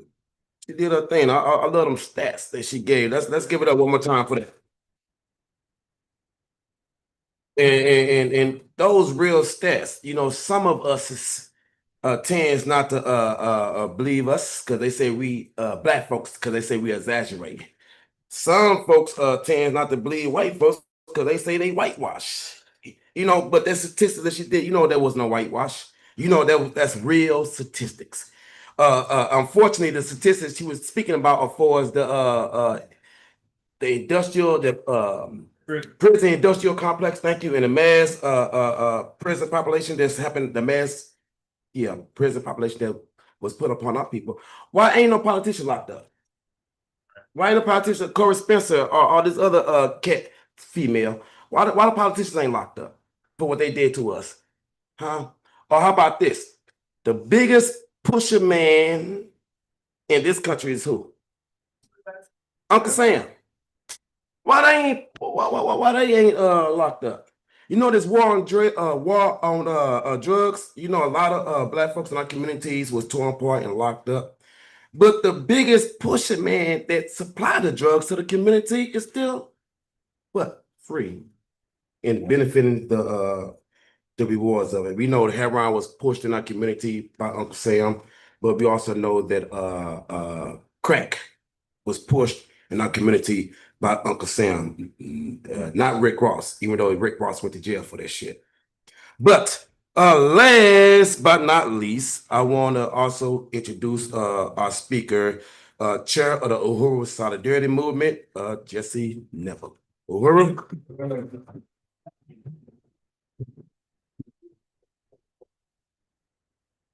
Uhuru. Uhuru. It's an honor to be here in the Uhuru House, representing the Uhuru Solidarity Movement, the mass organization of the African People's Solidarity Committee under the leadership of the African People's Socialist Party. I want to salute APSC Chairwoman Penny Hess, who just spoke, and also salute our leadership, Chairman Omali Yeshitela, Deputy Chair Onezene Yeshitela, and the African People's Socialist Party, the International People's Democratic Uhuru Movement for hosting this meeting, and all of the powerful speakers that we've had the opportunity to hear from up to this point. As Chairwoman Penny has stated, our job as the Uhuru Solidarity Movement is to go into the white community and organize other white people like ourselves to stand in solidarity with African liberation and self-determination. And on the building that Chairwoman Penny mentioned on 2654 Gravois Avenue, our banner on the front of that building proclaims unity through reparations. So we are calling for and organizing white people to stand in solidarity with the North Side African community, not as a favor, not as an act of generosity, quote unquote. It is our responsibility. Reparations is our responsibility. The Del Mar Divide, as it's called, is not two separate realities. As the chairman says, it is one reality called colonialism. The South Side and the North Side are two sides of one reality called colonialism. It is a relationship, one at the expense of the other. To the many white people who have come into the North Side in the past few weeks to volunteer, we invite you to join the Uhuru Solidarity Movement and take a stand, not of charity, but of solidarity with the right of the African community to reclaim political and economic power over their lives and resources, the right to self-determination and self-deployment, which, as Chairwoman Penny explained, is solidarity with our own deepest interests as human beings to get off the pedestal and join the rest of humanity. The chairman has said the devastation did not start with the tornado. So all of these demands must be made loud and clear in the white community on the North Side that we've heard today. Reparations to the African community, all of that money, all of the money. Kara Spencer stood exactly where I'm standing right now in this very hall and said those words. The city is flush with cash. Those words came out of her mouth. So she needs to send that money. That is African people's money that the city is hoarding. And that money needs to be released. Those funds need to be released into the North Side at this very time. I also want to unite with the demand that someone needs to go to jail. And this is not a dramatic, kind of out of character kind of statement to be making. Like the chairman said, at minimum, criminal negligence. At minimum, even manslaughter feels like it doesn't go far enough. Because what happened to those 7 people was not simply the consequence of recklessness. It was the consequence of generations of policy deliberately created with the intent to destroy the infrastructure on the North Side. That's called premeditation. The crime that's been committed against the African community of North St. Louis has been premeditated by the city government for decades. So, and we heard the quote from People's Alderman Jesse Todd from the Team 4 plan. They said it in their own words. We have to make a choice which areas to save. Those are their words. So we also unite with the demand for an immediate halt to the city's plan to shut off power to homes tagged with these red stickers. Like the chairman said, this is a land grab in motion, in progress, just like New Orleans after Katrina, just like Mill Creek Valley and so many other communities right here in St. Louis. And the insurance extortion that President Christopher Gladney spoke about is, of course, part of the land grab. They don't want the 30% of the people in the North Side who do have insurance to be able to make the necessary repairs on their properties. So they're taking 25% of the insurance payouts and adding it to the already flush city budget. That is criminal in and of itself. And if there is any doubt that what is happening here is a land grab, look no further than Kara Spencer's announcement on May 15th of the newest chief officer of operations for the city of St. Louis, a U.S. Air Force colonel named Ben Johnson, who was most recently stationed in Gaza, in occupied Palestine, where the operations he had experience coordinating involved forced population removal of the Palestinian people. And she chose to announce his appointment on May 15th, aka Nakba Day, aka Catastrophe Day, the day that the so-called State of Israel formally established itself on the stolen occupied land of the Palestinian people in 1948. So that is a clear signal that forced population removal, which always has been the mode of operation in this city, will continue to be so under the Spencer administration. So I want to finish by just saying that under the leadership of the party and the Uhuru movement, some of us have been trying to get answers from the city and from lawyers about these red tags. There's a lot of deliberate confusion that the city has created about these red tags, trying to get answers from the building department, which so far has not yielded anything. Lawyers, legal volunteers that were dispatched to the North Side were armed with talking points from the city, telling people they had nothing to worry about and that they weren't planning to kick people out of their homes. But the person at the building department confirmed on the phone what it says on the city's website, which is that they are directing Ameren to cut off electricity to all of the homes that they have tagged with red stickers. And so unless they want people potentially to die from heat stroke or from not being able to plug in medical equipment or any other host of things that could happen as a consequence of that, that is another example of clear intent to create the conditions for even more harm to come upon the African community of North St. Louis. It is also a clear violation of due process. They're telling people, you were tagging your home, we're not kicking you out. First, you have 10 days to leave. Now we're saying we're not kicking you out, but we are turning off your power. The city's website says they're turning off the power temporarily. They don't say when they're turning off the power. They don't say how long it's going to be off. They don't say what you have to do to get it turned back on. They don't say what you can do to prevent it from being shut off in the first place. And they are not giving any answer. So we need lawyers and legal workers to step up and work to push back, to take on a fight against this city, to stop them from carrying out what they're intending to do with this land grab, which is to use this as an opportunity to gentrify and displace the African community on the North Side. It cannot happen again. It will not happen again. And I want to close by saying the chairman mentioned Mokabees and the completely different kind of situation that was going on in the park across the street the day after the tornado. And the day of the tornado. And it is our responsibility to ensure that the South Side is challenged to take a stand. So in that very park that the chairman is talking about, where people were playing on the day of the tornado, in that very spot right across the street from Mokabees, on June 13th, the Uhuru Solidarity Movement is hosting a rally for reparations to call for solidarity with the North Side and to call for unity with the struggle to stop the city government's land grab in the African community in the aftermath of this tornado.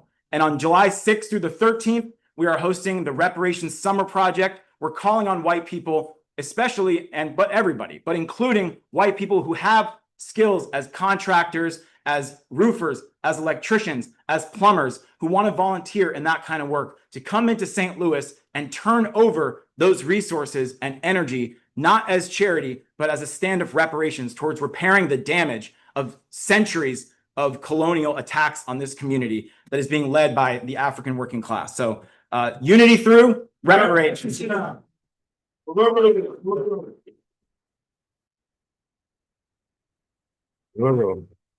Once again, I want to appreciate Jesse Neville, chair of the Uhuru Solidarity Movement. Uhuru? I forgot, I ran out the house a little bit too fast. I forgot to bring this letter or fine, if you will, from the city that they sent me last week. You know, I was fortunate to buy commercial property back in March that suffered damage from this tornado. Tornado. But the city had audacity to remind me of some damage that I didn't even know about, because the damage to my house was depressing enough. I ain't want to go see any other damage to my property when I don't have the money to fix those.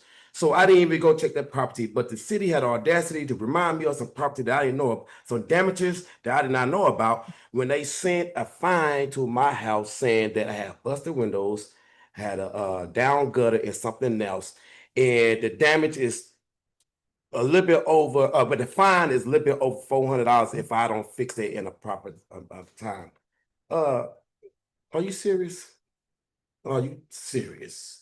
But I know that I have a lot of things that I might could say. I know you all have a lot of things that you might could say too. And right now, this is your time to come up to the mic and say, Uhuru. So the mic is open. Can I ask you a question? Yes, sir. If you can at the mic. Okay, you want me to. The questions I do not have questions really.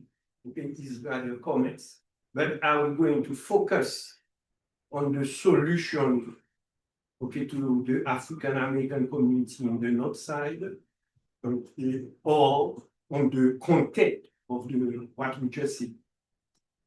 Which one? I'm sorry, I didn't hear the last part of that question. Can we comment also? Yes, sir. Yes, sir. Okay, Yes, sir. On the content of what is. You can comment on whatever's on your heart, whatever come out your. Yeah. Yes, sir. Okay. Yes. I probably a very probably a minority, okay, who do not believe that this is not racism. All of you speaking here, what you did, okay, is focus on how the African American community, the Black community suffered, but it's not racism. This is kind of illogical to me. Now, historically, I do not believe, okay, racism is a byproduct of colonialism, or that colonialism take over racism. No, racism existed, at least by the Bronze Age. Okay. Now, what we are talking now, when we're about colonialism, we're talking about what the lady is just said about colonization, which is manifested, okay, by a quote white people, European people, and where they establish a system, colonialism / capitalism, where they established a pseudo-scientific studies where they can put the inferiority of the blackness. Okay. But racism before the name existed.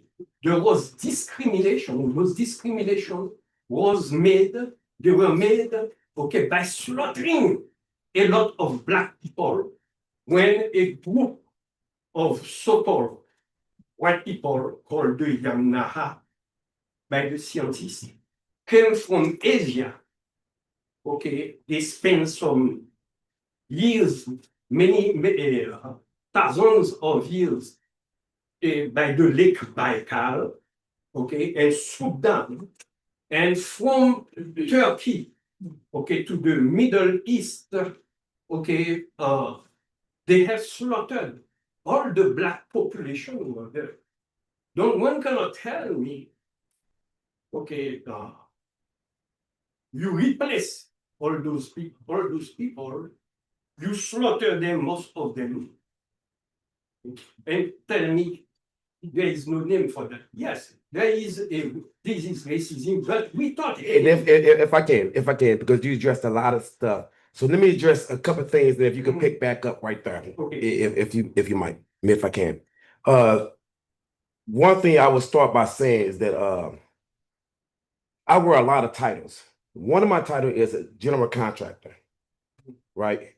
Now, within me being a general contractor, I also well, I ain't pay my dues, but I'm a union corporator, 73L union corporator. Not only as a unit corporator, I'm an electrician. I do electrical work, right? I'm a plumber. I guess you could call it jack of all trades, right? But my overall title is general contractor. Now, me saying it is saying this here. If I come in a dilapidated building that's here on North Side that was devastated by the tornadoes, and the first thing I do before I get started is the framing on the roof. Somebody might see me up there and somebody might call me a carpenter. Okay. The people did not see me on the roof. This was a framing the roof. They might have seen me attaching this electrical pole up on the house so the electric can be turned on. The folks that seen that, they might call me electrician. Make a long story short, whomever that see me, they might choose to call me whatever title they might want to call me. But the overall title that I am is a general contractor. Now, and me as a general contractor, I have many tools under my belt to get the job done. You understand? Now, colonial is the main contradictions that not only African people face, but oppressed people across the globe face. Now, the crazy thing about it, I unite with you as far as this thing called racism being around for a long time. This thing called colonialism been around even longer. The thing about it is, only reason why colonialism is not a household name because they want you to remember racism. The ideal is in people's heads that you might not just can defeat. Now, I ended by saying this here. The thing is, only reason why we put a light to the contradiction that's in our community is this here. Do you want to put all your basket and fight the ideals in personal head that at the end of the day we might not alleviate or because we don't know every ideas in somebody here. Some we know about liberals. Liberals, they are smiling in your face, but vote against you any day in the city hall or president, whatever, the Congress. Make a long story short is saying this here. The tool in my aspect will always be used to blind the masses, which is racism in this fact was always used to blame the masses because the status quo, the elite, don't want us to focus the problem, which is colonialism. I'll say that, I'll let you respond to that, then I'll let my bishop or chairman respond. Observe very well. When you are talking about colonialism, this is a system that came from the military colonization of a group of people or white people. Okay, that's what colonialism is. Okay, the system that we put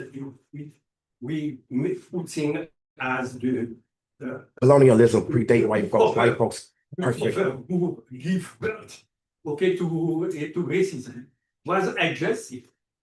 I gave you something what happened to the Bronze Age, the wholesale elimination of black people who were living in those areas that I just described, from Turkey to the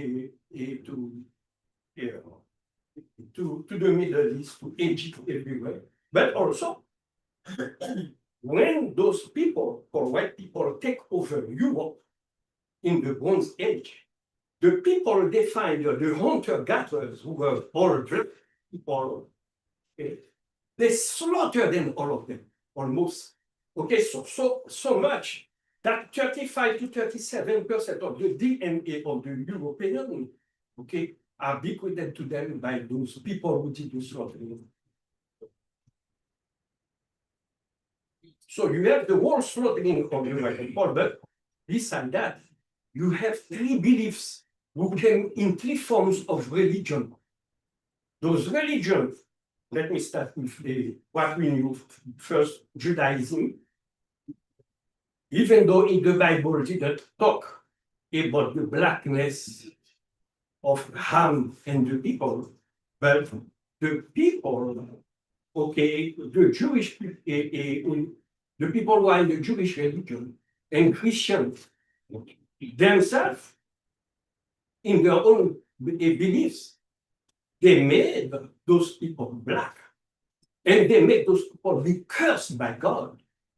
Now, at the same time, or maybe 3 centuries before the advent of Christianity, in India, Pakistan, there is also a belief, a religious belief, excuse me. You good. Yeah.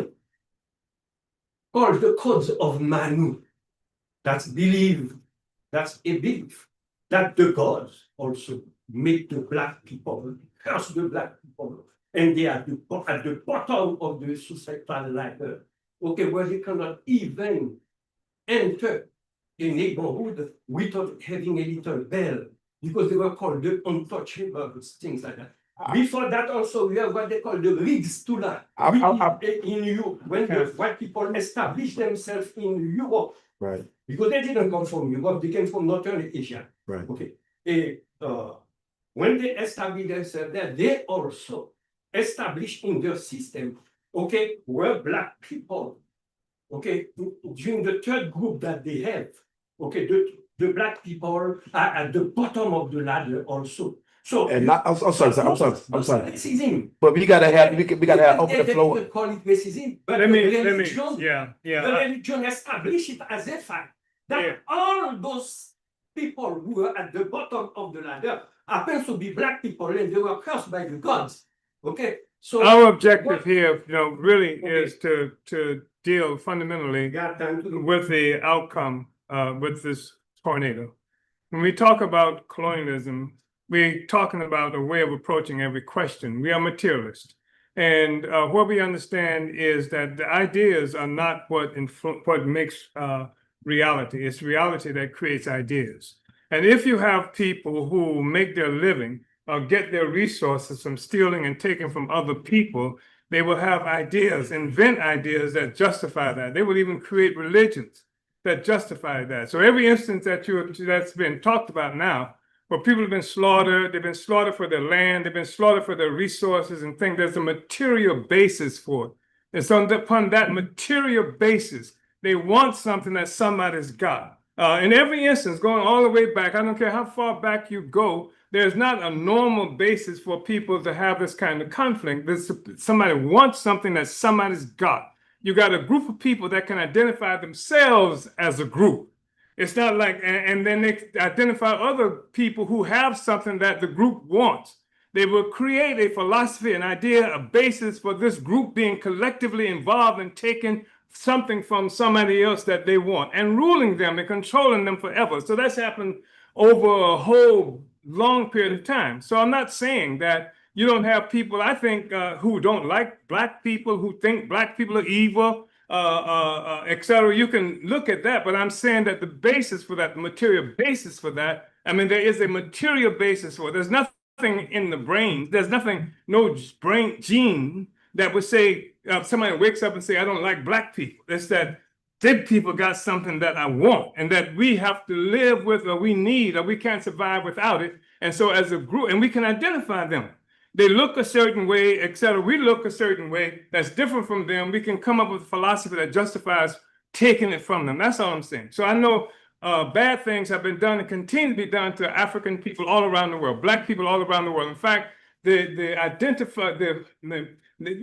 there's a it's almost like to say slave is to say black. To say black is to say slave. This is something that's generalized throughout the world, and people have come to those kinds of conclusions. Only time that conclusion seems to change is when African people ourselves are in motion, changing the world and changing the material reality that people are confronted with. If you look at just right now, there are black people who are here in this country and other places around the world who don't like being identified with Africa. But then they see Africa on the move. They see what they think they see in the Sahel, then everybody wants to be in Africa. I mean, in the 60s, when I was involved in the struggles then, I knew African people who were members of the Black Panther Party. This brother called himself Lumumba. Till the Black Panther Party till the Black Revolution was defeated, and then he became Puerto Rican. And then his name was Che. And because it's popular, you identify with that kind of success because there's a material basis for it. People move toward success, and people will gravitate as a group toward getting what it is they need to survive, that they want to survive. And if somebody else, another group who's identifiable, has that, they will come up with the basis for doing. They don't just say, let's go out and kill all them people. Those people are evil. This is why we have to get together. That's what the United States does. Every time it attacks somebody all around the world, they are evil. They come up with all kinds of bases for stealing everything they've got. That's all I'm saying. I'm not saying that there haven't been people going back to the Bronze Age and even before that who did the same thing that people do today. That's all I'm saying. But we got to move the agenda. That's Okay. Yes, that's the reason why I don't want to say anything, because I know if I started. I appreciate it. Hey, brother, we have talk. Is there anybody else that want to come to the mic? Because I know we got a lot of concerns that we want to deal with. So we want to give ample opportunity for all of us to speak. So is there anyone else that want to step to the mic? Now's the time. Uhuru. Don't be scared. Uhuru. Go ahead. Go ahead. Yes, Uhuru. No. I'm sorry. We're going to give this young lady a chance right here. Come on. Hi, Uhuru. can everybody hear me okay? Or should I just project? Okay, cool. So some people know me, some people don't. I am a new member of the Uhuru Solidarity Movement. Uhuru, I am so grateful to be here. Thank you for allowing us to stand in solidarity with you. I really appreciate it. And kind of going on, or just in some relation to what the previous man was speaking about, I was talking to my dad after the Earth Day celebration or festival in Forest Park, and that's where I met Uhuru and the Black Power movement. That's where I became aware of this. I'm a new resident of St. Louis. And so this is kind of new territory for me to be discussed in this manner. But I do not come from like the traditional US education system, so my education was a little different. And so I knew that the US was not this amazing thing to be that the world seemed to say it was. And then I went to high school and they were like, hey, guess what? The US is the best to do what they're doing. And I was like, why? Why is anybody saying that? That's crazy. We are not a wonderful nation. We have made lots of mistakes and we need to take accountability for it. And so when I saw that banner that was talking about reparations, I was nearby ready to cry. And I joined immediately, and I can barely make my rent, if we're being honest. My parents are helping me out with it, and I knew that I still had to join, and I had to be a sustaining member, even though I don't have the money to give $30 a month. That I wish I did. But I still give $10 a month because taking accountability is important. And as a white person, I have to recognize that I have benefited in many unknown ways from this system, and that you have been put down, and that is not okay. And I was talking to my dad about it, and he was saying that, you know, this have just been in place so long, it is what it is, and I simply will not accept that sentence. So I am so sorry that that put down. It's wrong. You are not any lesser. You are amazing and creative and intelligent. You are not criminals. You do not need to be policed or given a curfew for no damn reason. Racism should not exist, and I'm sorry that it is used to further colonization, but you are not cursed by God. And if that is the God people believe in, I will turn the other way and believe in something else. I will choose to love my neighbor regardless of who they are, whether it's a person, or a tree or clean water. It is not what it is. We have got to take accountability for ourselves and choose something else. So thank you for your time. Just so we know that you don't have to necessarily wait for me to call. We could make a line right behind his mic and just come on up. Uhuru. Anybody want to address this? Uhuru. I'm honored to be here as well, and I don't even remember how I got involved. But I know it happened through Ali and the fundraiser we did for Earth Day. That's what it was. But I want to piggyback just a touch on what was just said about the fact that the white population has the big difference there is. Now, I'm just gonna be honest, you said speak from the heart, so I hope I'm not speaking out of turn, but here's what I feel. White privilege is a thing.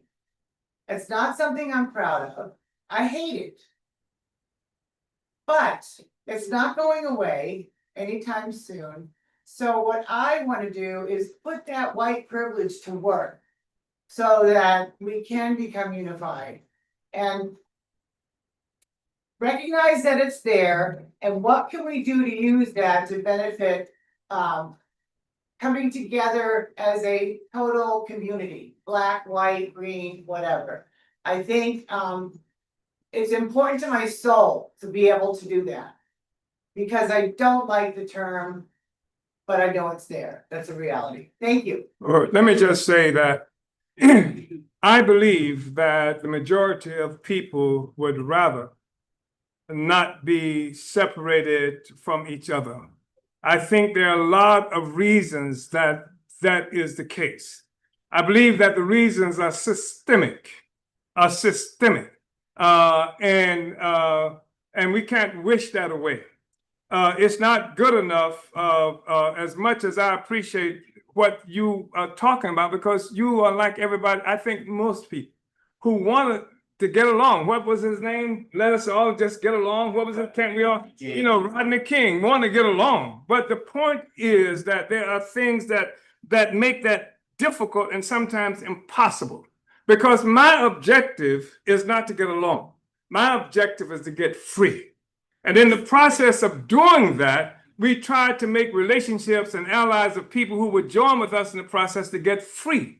The point is that you can get involved in anti-racism struggle, and in the process of doing that, you normalize colonialism. So because the objective of anti-racism struggle is what you just said, for me to integrate into the whole thing. And the problem is we've resolved many of the so-called racism questions. That's why you got black male here. That's why you got a black person who is running military forces, talking about going into Africa and whatever, because the racism is gone, but they can integrate into what? Into the colonial apparatus. So they can participate with the colonizers in killing other people. This is when, you know, you had anti-racism. That's what got Kamala Harris where she was. And she's there where she is, and now she can join with the colonizers to kill people in Palestine who are also colonized. This is part of what we're saying. We want people to recognize my right to be free.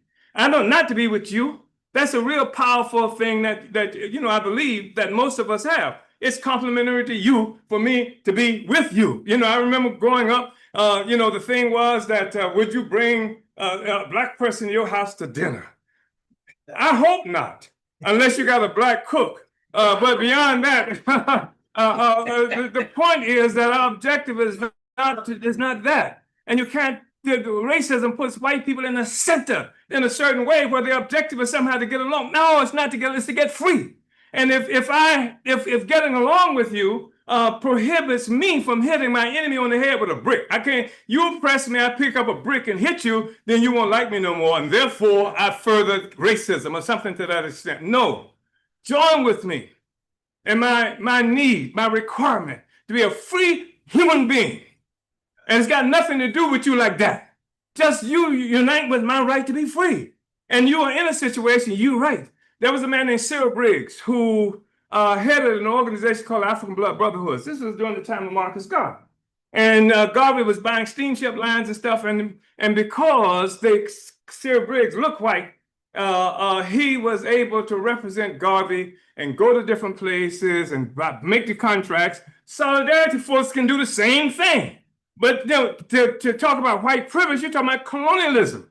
Colonialism confers upon the colonizers rights that the colonized people do not have. And so as a person who is a colonizer, yes, we want to use that to do what? To break down the barriers of colonialism that dominates me, that makes it, the thing is, the only reason it's important to black people that you don't like us is because you got power and we don't.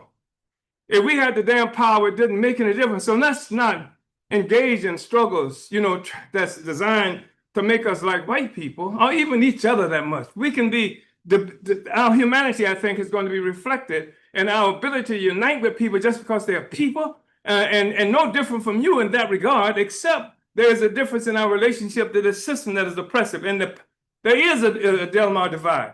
There's nothing, we can talk about how much we like each other and shit like that. Delmar divide is real. The stats that we just talked about here, real in terms of life expectancy of black people, white people, that's real. And that's concrete and that's systemic. That's based on a colonial relationship. And anywhere you see colonialism in the world, you see these conditions. It was colonialism that allowed Kennedy. Not Kennedy. What's the last guy who Hillary's husband? To make the kind of decisions about Haiti. It was colonialism that destroyed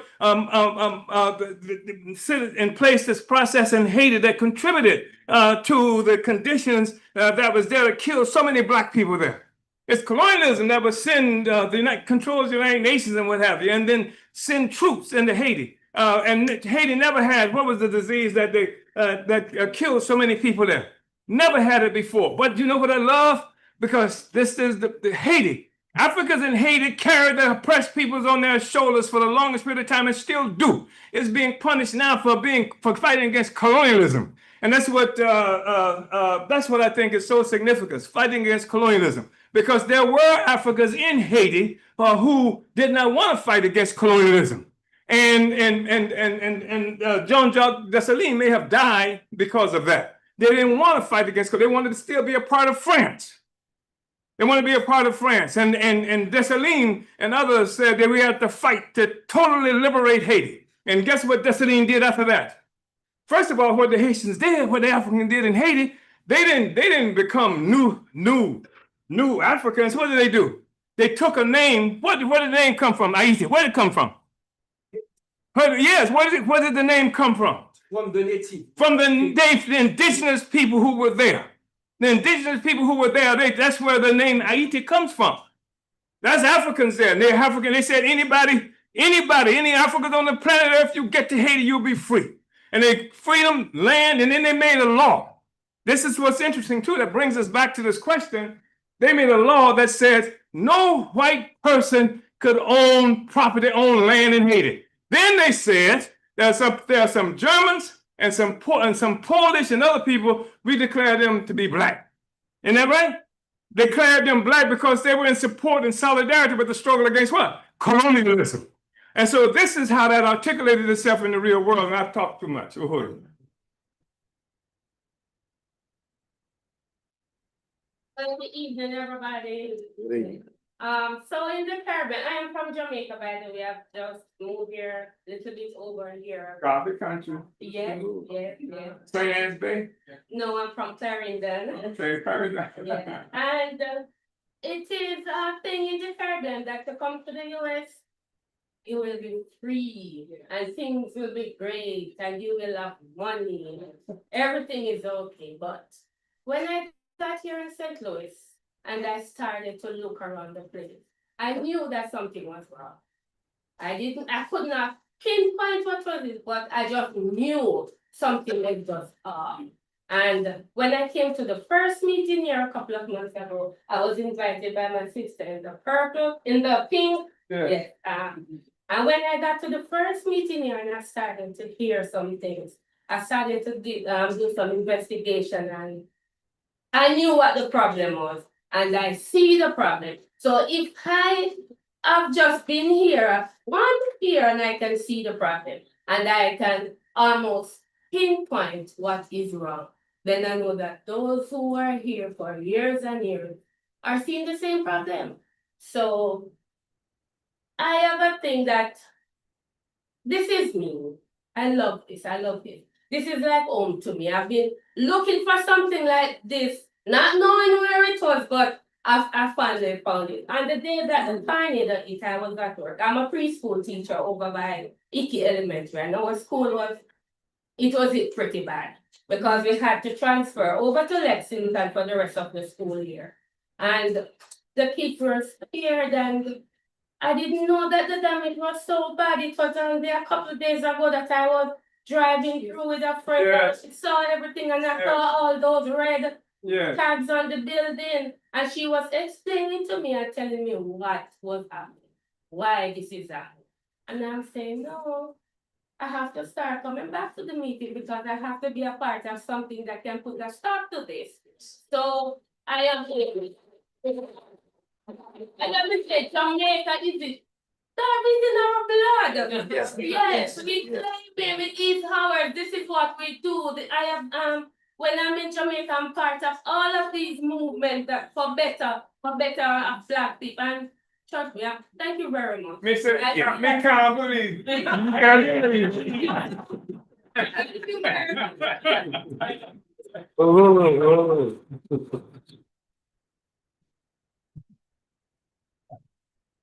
About brothers, sisters, comrades. We have these red tags I just recently discovered, and some individuals have asked me to see if I can find out more. There's red tag, green tag, yellow tag. Right. They didn't know how it was determined that their place got a yellow tag, but they were thankful it wasn't red, even though they didn't know what the significance of it, but they Yeah. knew red was bad. So what do we do? And they'd ask me to give them some further information.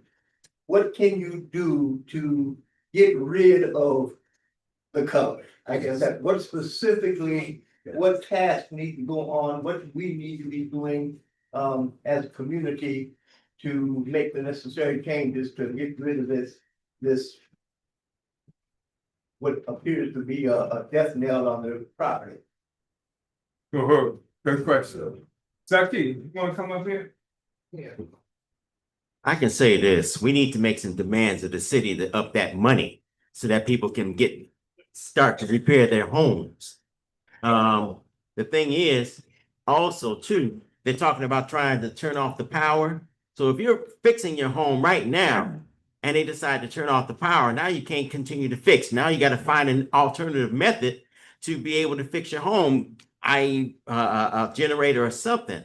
But we need to make those demands to the city, get up that money so that people can start the process of getting their homes fixed up, especially those that are red tag, because we don't want to give them an inch. We don't want to give the city any ability to take people's homes and further gentrify this community. That's the most important thing that we have to be thinking about right now. No gentrification of this community.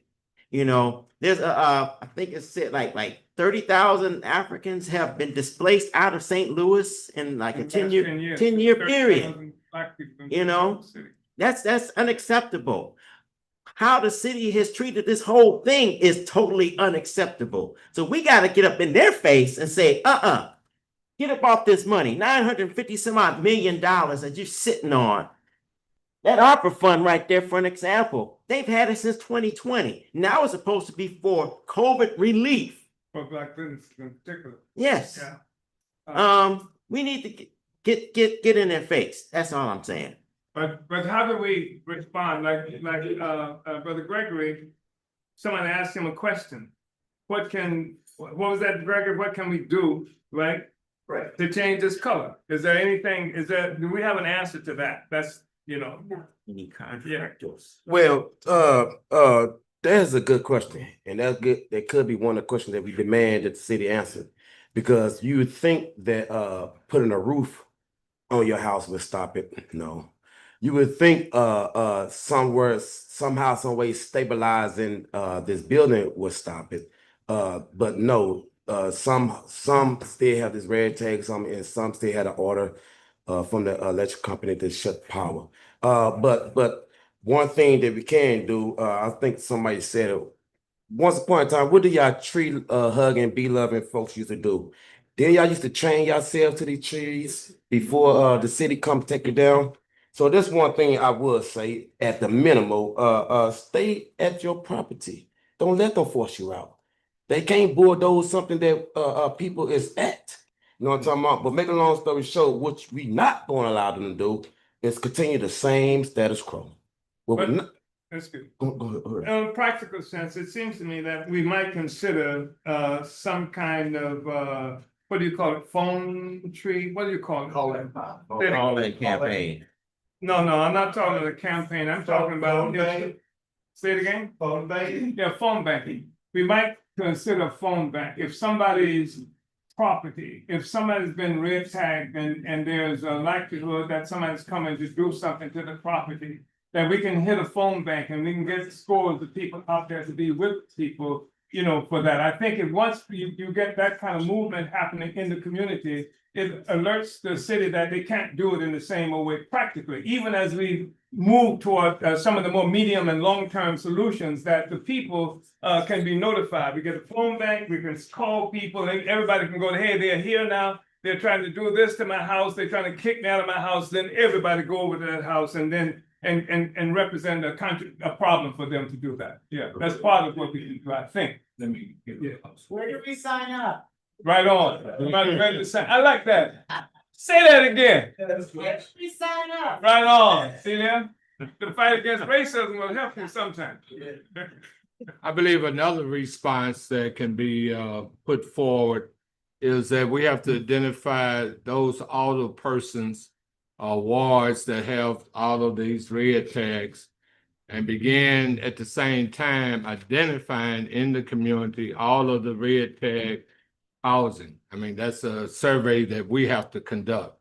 And then at the same time, we have to go to these older persons to directly advocate that their homes need not to be taken. So we have to start at the local level with those older persons where, those major disasters have taken place. And again, though, we need to survey and know those properties ourselves. So that's part of real deep organizing that must go forward to help the people. And by the way, I was here late because I was emceeing another program that was doing it celebrating Juneteenth and also raising money for the victims of the tornado. But I want to emphasize something, and for folks to really soak in the minds. I love this advertisement right here, where it says Carol Spencer says the city is flush. Look at this amount of dollars. You guys soak that in. $598 million out of ARP. Ram settlement, 29 million. 290 million. Rams interest, 30 million. City surplus, 42 million. That's close to already $1 billion. That's how we have to also rally the community. And there's also the community development block grant money that they're not talking about. I think that's 20 some odd million dollars. $21 million. $21 million for that. Supposed to be going to deal with what do they characterize it as? The same thing they said that blight. That's money that's been designated for our communities, but we never see it. Right. I mean, I think that should be added to it as well. So bottom line, we're dealing with close to $1 billion. Right. And we have to take a united position across the board, starting with our elected officials, the city elected officials. What is your position on spending these dollars to help the people? I think we have to do that. But I think in the process of moving toward that, we need to have what is obviously a movement, a social movement in our communities, because it's one thing, the city will tell us and have told us that it's up to the alderpersons to introduce this or that. I think we have to have a movement so that even as we talk about going to an alderperson, our community has engaged and united with this. We have to put out as much information as we can around this, distribute it to all the people here, and win as many allies and supporters as we can everywhere. So it's not just up to the alderperson. It's not just up to the alderperson who can function in isolation from the possibility of your condemnation, a condemnation coming from the people, not just in North St. Louis, but South St. Louis and every place else. That's the kind of thing I think has to happen. But I agree with Comrade Zaki. This is what we've said all along. That's part of the demands that we've made. The money got to come to this community. And if you want to talk about it, we can justify that, saying that that money should come to this community. And it's not just because of what happened with the tornado. This is just the most recent tornado. We've been living with a tornado now for since the 70s, at least in this city. Uhuru. Well, you just said what I was going to say. Say it anyway. Go ahead. Say it anyway. First of all, I want to thank God for being able to stand up here. I have to praise him. Right on. And then I was like, my mom been in the neighborhood, she passed, but her house been in the neighborhood for 59 years. And I would hate to see it just go away, just vanish, Right. like nothing. So I was wondering, how could we make a move? It's like getting the young people involved. We need to bring them in. Yes. We're gonna have to bring them in. Yes. To get it. And I'm willing to, I know a lot of young people's in the neighborhood. I'm willing to walk and talk and bring them in. I was gonna bring some of them to the meetings today just to get the feel of it, because we have to do something. And we really need to start with some of these young people. Where's your community? Where are you? Look, where? Right here. Oh, Yeah, right here. Right here. in Florida. Yes, Yeah. 59 Yeah. years. Yeah. 59 years. Yeah. But we was 1966 and 1977. I was born on Fairfax and Sarah area, born in Homer G Hospital, but when we grew up, you know, it was a close-knit neighborhood.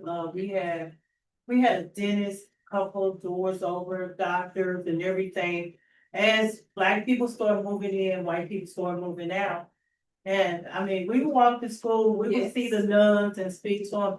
We was a close-knit, we looked out for Everybody each looked out other. for everybody. You know, we did block parties, we did things To bring the neighborhood Yeah. together. Yeah, right. Then we met back up again, her mom passing, and I started coming back down. We did free food and everything on her property where our house used to be. Yeah. And we go out to feed the homeless, we do things, you know, we try to reach, you know, the youth and stuff like that, but we trying to figure out how can we start a movement, how can we get involved a little Right bit on. more. I'm very impressed Right on. with everybody, what they brought to the floor. So it's educating to me.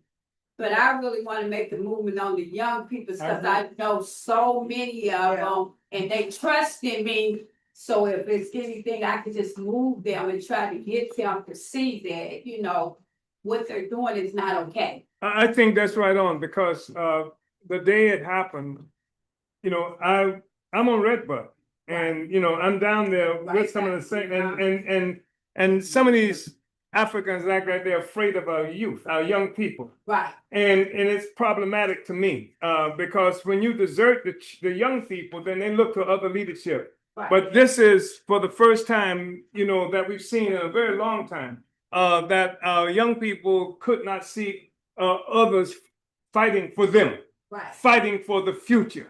And I think we have to go into that community, and that's the first thing I did. And I went into what, you know, the traps Right. and stuff. Right. I'm there. You Right. understand? And guess what? When I go there, they're telling me they're trying to come up with fundraisers to help people in the community. They are doing stuff to help the community on their own. We have to provide leadership. We got to go there and get them. That's what our responsibility is. Who is the over? Is that you, Gladney? Who's over? Or is that you? Well, the political action. You? Yeah. Okay. Let's hook it up and let's get into these communities, talking to the people, young people, to bring them into the action. I mean, I actually do know a lot of young people in these neighborhoods. Right on. 59 years, so they're kind of trusting, you know, that I'm gonna be okay, cause I'm gonna do right back then. Right on. And bringing back like things that the youth can do, like Old Fountain Court. I remember we would go up there and play, and we had a tennis court, and I started playing tennis. I stopped because I wanted to hang out with my friends. I thought I could have been the next professional tennis player, but we had things that we did. And you know, if with kids everywhere, like on that other side of West Alton.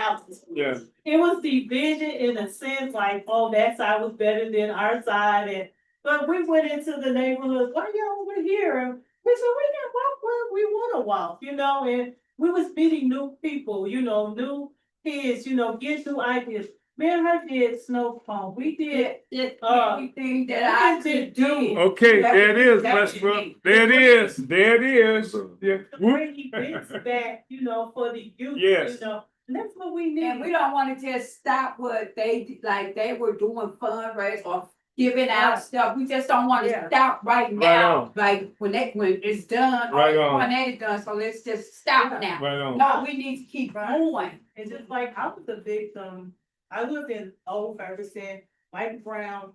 I marched with Jesse Jackson and all of them. I marched with them several times, but nightfall came. I'm not gonna lie, I went back in because that's when people was like turning up the properties and stuff like that. I'm like, when y'all coming in our neighborhood doing it? It was like people from different states and stuff like that turning up Ferguson, you know, but I don't live there no more. I live, on Washington and Teller and stuff like that, and the tornado hit our area as well. I remember looking out my window, these two youth, I'm like, what are they doing? They they're trying to break in my car. I'm like, what are you doing? I said, get away. They would not look at me, you know, I'm like, I was a victim out in Florida and at the gas pump. He's waiting on the seat. My mom was talking to me and I'm turned around, this guy, I couldn't see his face, he just took, actually was my husband, he switched. And I just felt like I was raped, something was taken away from me. And I'm like, why are they doing this? Why are they stealing these cars? Why are they taking something that you worked hard for, you know? It's just. We don't, They take just- our community Yeah. back. We take our Yeah, community and back. We have And to. we need to give them something to do. Yes. Took everything away from Yes. the youth. Uhuru, here I come. I appreciate your comment and I appreciate y'all coming in. First of all, I love you, mama. I call her mama and I call her rice lady, you know what I'm talking about? But first of all, these are neighbors of ours. And y'all grew up in the community. First of all, I want to appreciate y'all participation with our Saturday rush car giveaways. So but with you said, unfortunately, there is horizontal violence. We categorize it. Some folks might categorize it black on black crime. You know what I'm talking about? I don't want to go depth in that, but this is what I would say. Where you have poverty, you have criminal activities. You know what I'm talking about? So delete the poverty, you might alleviate the criminality. This what Chairman said, yeah, we're gonna take back our neighborhood, you know what I'm talking about? Not necessarily just from the bed seed, but from the colonialism, from the colonists. You know what I mean? This, like I said, every dinner spot on the north side got history, and they categorize it as their history. That's why they want it back. You know what I'm talking about? But we not fair let y'all redline us or put us in the neighborhood and one y'all think is value of it, kick us out of the neighborhood. No. But you know, from a Fallon Park, he was just like Wabash. Thomas Wabash was a slave owner. You know, Thomas Wabash, the school that Ferguson sits on, was his plantation. You know what I'm talking about? And you saw how much the white folks love him, that they put the school on his plantation just to keep his name and you know. But also, you know, O'Fallon Park, what was it, John O'Fallon? You know, he was a slave owner. And his plantation is right here, is located at O'Fallon Park. You know, and once they thank God, just like a few of these other plantations across America has been burning down mysteriously. But thank God that that particular property was destroyed. But that couldn't have been enough. They wanted his name to be etched. So they put a park out there. You know what I'm talking about? Make a long story short, what I'm saying is this here. I don't give a fuck how much I like y'all neighborhoods. I don't give a fuck how much history of this place is y'all's. This our neighborhood. We've been in a dilapidated spot for decades. Keys said it's gonna take at least a half a decade to get back to the dilapidation that we was living in. But we say that it ain't gonna be another NJ on our watch. Hundreds of millions of dollars y'all put in this area to uproot the people. 1 billion plus dollars to build this facility. But y'all decide to deprive this neighborhood from finances for many, many years. So ain't no way in hell now that y'all want this neighborhood back, y'all not gonna NJ us or red tag us, force out. Nah. Just like this beautiful memory that you have of this area, we gonna hold on to this. Fuck y'all gave up many, many decades ago when y'all put us in this area. Now y'all gonna kick us out? Hell no. Hell no. Just like Baden, I say leave it alone because young lady behind us won't speak. Just like Baden, like our witness. We was the third Africans on that block. The lady next to it, she was an evil ass German. You dig? But soon after we land on the block, white flights, the disinvestment, etc. But don't you know the white folks trying to come back and because of the value in their ground?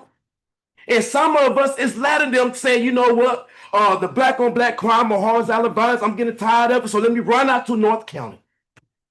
But no, we're not gonna use y'all narrative that y'all put on news every night to screw us up out of our neighborhood. Because guess what? It's white on white crimes too. Why you ain't putting up there? When it's white on white crime, they don't describe the color of the person.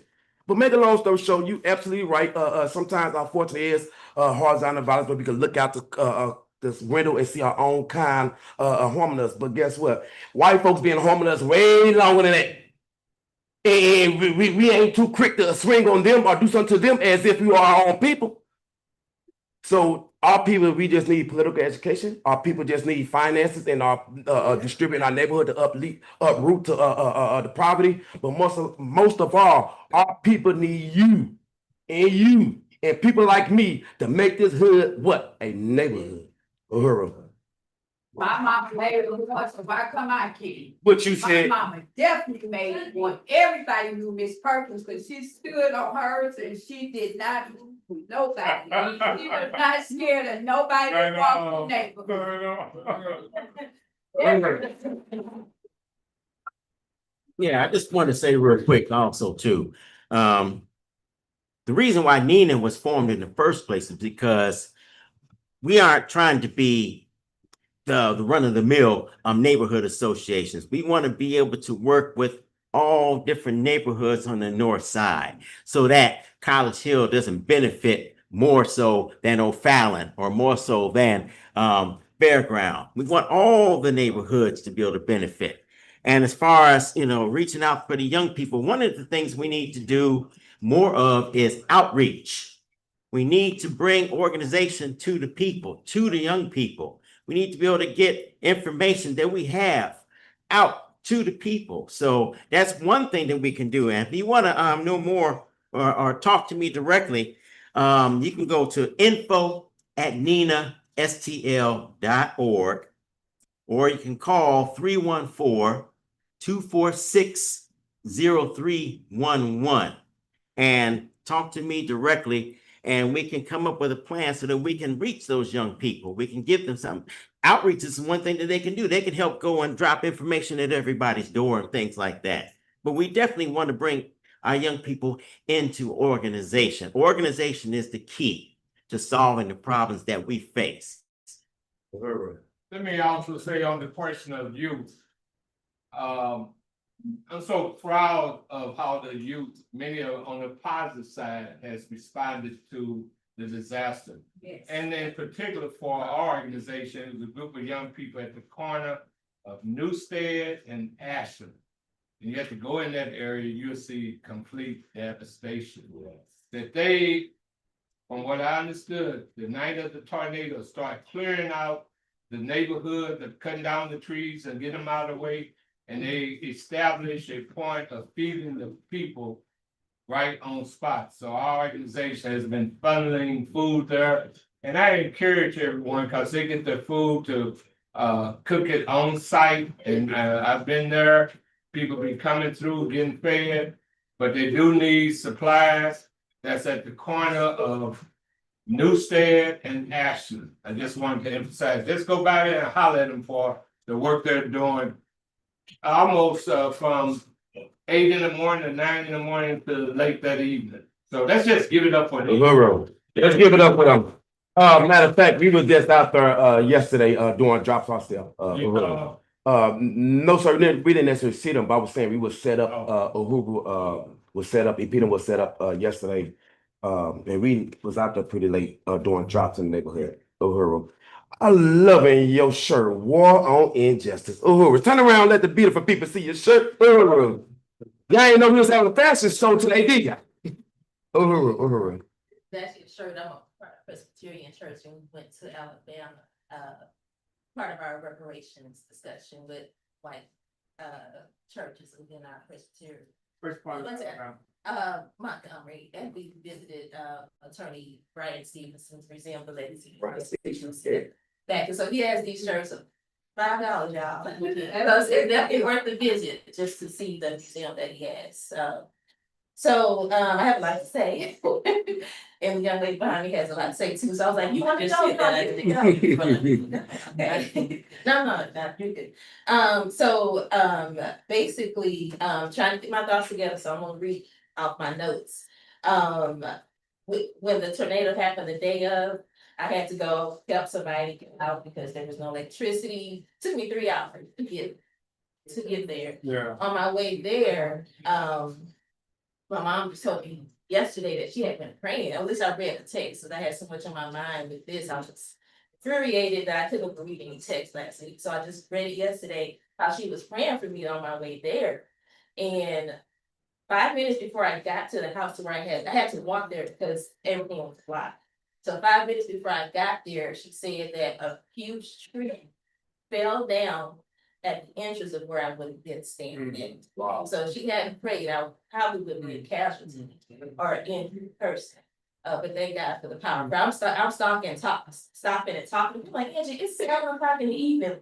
You only have 1 hour for sunset, and I had to walk blocks because I knew that that area was cut off.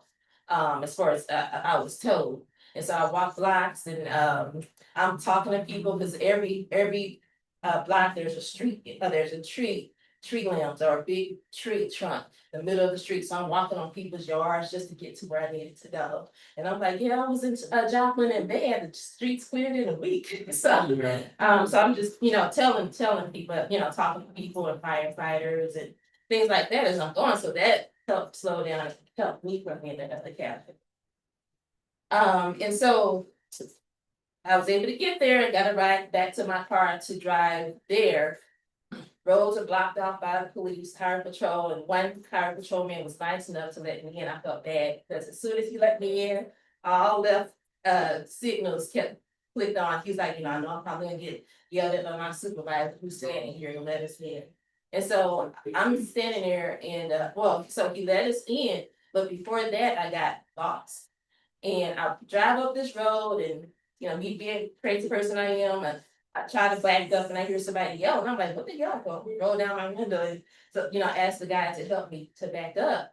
And he starts to tell me that there was a guy, a neighbor of his, who lost his fingers. He said that the guy ran upstairs with a flashlight, and ran down, went to go back downstairs. After he got the flashlight, a huge tree went through the front window, crushed his legs, and lost his legs. And we're not hearing about this on the people who are in. I know there was at least 10 children, 2 critical who were injured. Why are we not hearing about the number of casualties? Injured and the children. So I wanted to state that. Another thing, so that Friday, it took me 3 hours to get to where I was going. And that Saturday, I said, well, let me just drive through. Because it was bad, but I was like, it's mostly tree damage, see windows, things like that. And compared to Joplin, I was there a week after Joplin, tire houses, blocks, everything's flat or crumbled or gutted out. And so I'm like, okay, let's look at as bad, So I drive through and I drive around at least an hour or so. And I really didn't see anything. So I said Sunday after church, let me go back. So I'm going through, I don't know where I'm going. I said, well, I put in my GPS, let me go to Pope Brilliant Church, our Presbyterian church in the city, because I heard the pastor say that church had been destroyed and somebody in church showed me pictures of it. And so I go there and lo and behold, I said, look at God. Here's a camera crew standing up, set up. And they're, I guess they're getting set up or filming, I'm not sure.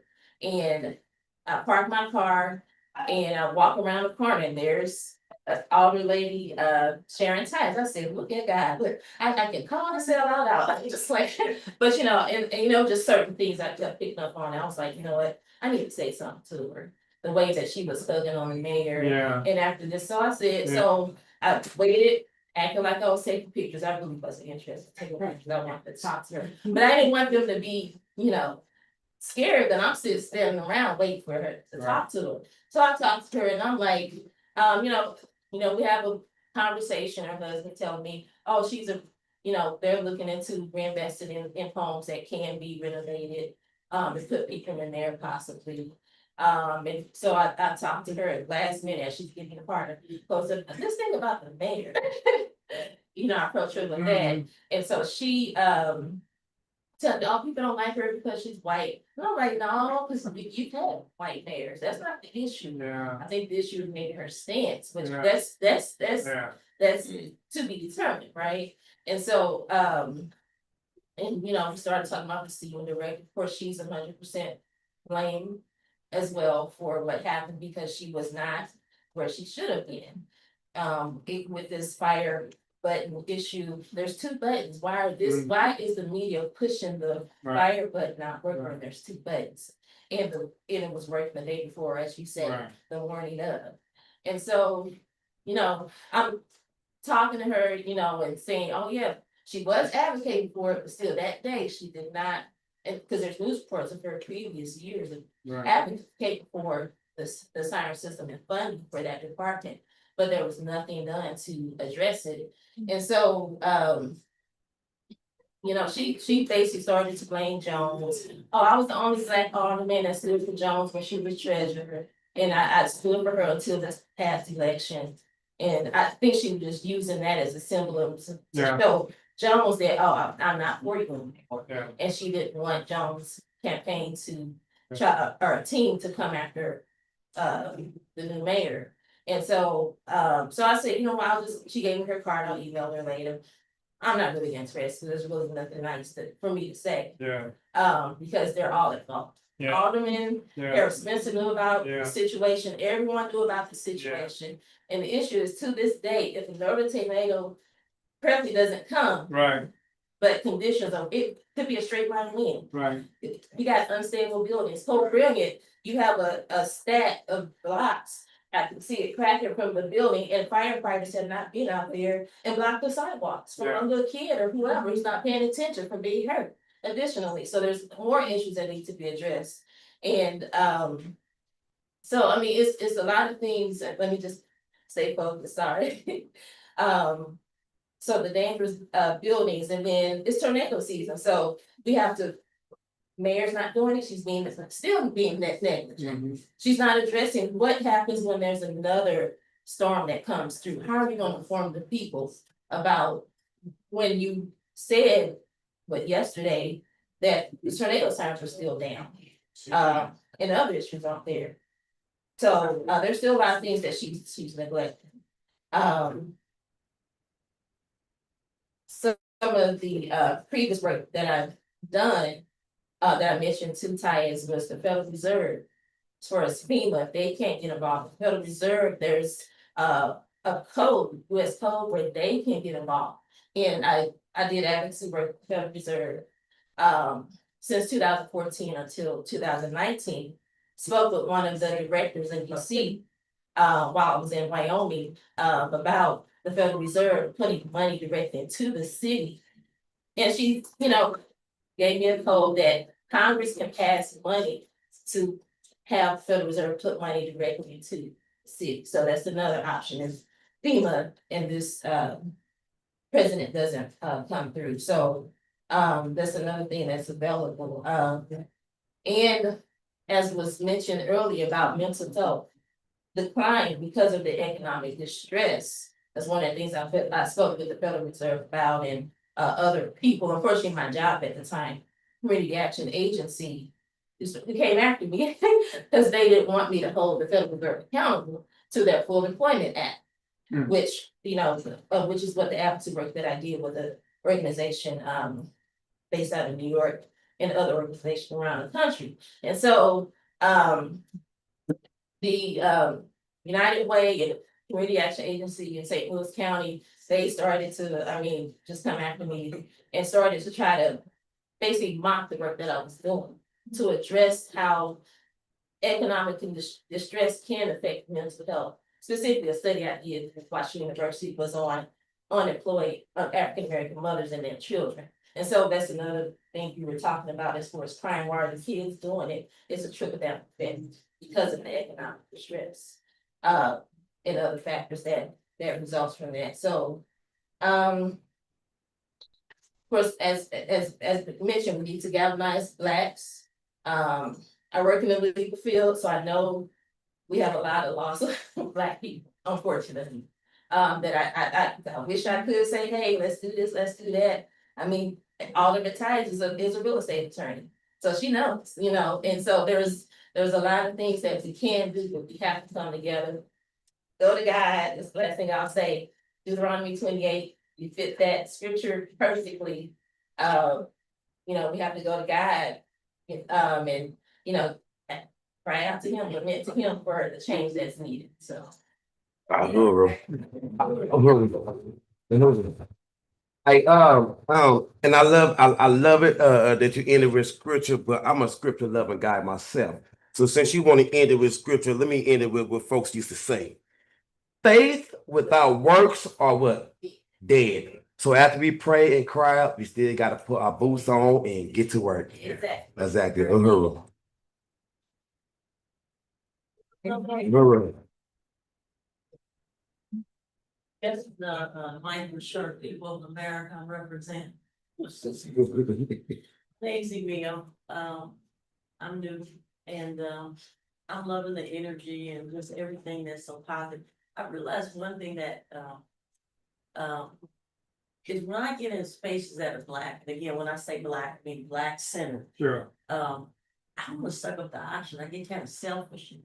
I don't want to share, so I just want to say to white people, if I seem unfriendly, I'm sorry. I don't even know that I need to apologize. That's what I'm doing, okay? And it reminds me of the fact that I grew up on Condé, which is, close, not too far from 70 back here and around St. Louis and other Black communities. But I had the opportunity, my mother sent me to a private girls' school, and it was in Ferdinand, Indiana. And the town was called Ferdinand, but it was so small that it had one electric stoplight. It had one IGA store. It had one multi-purpose store that was, I guess, the form of a Walmart. It literally was made as big as this room. They had a tavern, and before I graduated in 40 years, they got a fast food restaurant, no name. And they had no Black citizens in this town. Okay, they had the Indian family, but our school was up on the hill, and we came from around the country to go to the school for high school. But the other half of our school were Hispanics, non-English speaking students, who are roommates and had their class, and we had our class. Now, the reason I'm sharing this is because I realized at a very early age that my center, my core, was Black. And I used to wear fro about this big. And I remember very vividly my mother telling me, why do you want to do that? Why don't you just, without saying it, fit in? you know, people can see you black, you don't need to do that. And, you know, that of course made me want to wear it even more. So, but, I also remember they had a residential center for the nuns. As they retired, they could come to this community to live in their separate accommodations. And there was one elderly German nun, she used to find me all the time, and she wanted to pat my afro, you see. And, now, you know, that's not something that's not tolerated. But I loved it when she did it, because I knew that she loved it, but she couldn't admit it. Every time she'd find me, every single time I just stand there like, go ahead. No, I need you to get your shot in of it, you know. But that piece of me has just grown, and I'm a member. I was a member of one organization for 20 years. I had to leave them. When you leave organization been with for a long time, that's like getting a divorce. Yeah. Because your heart is there. But I realized in both of those organizations the positive ways that they fit. Okay.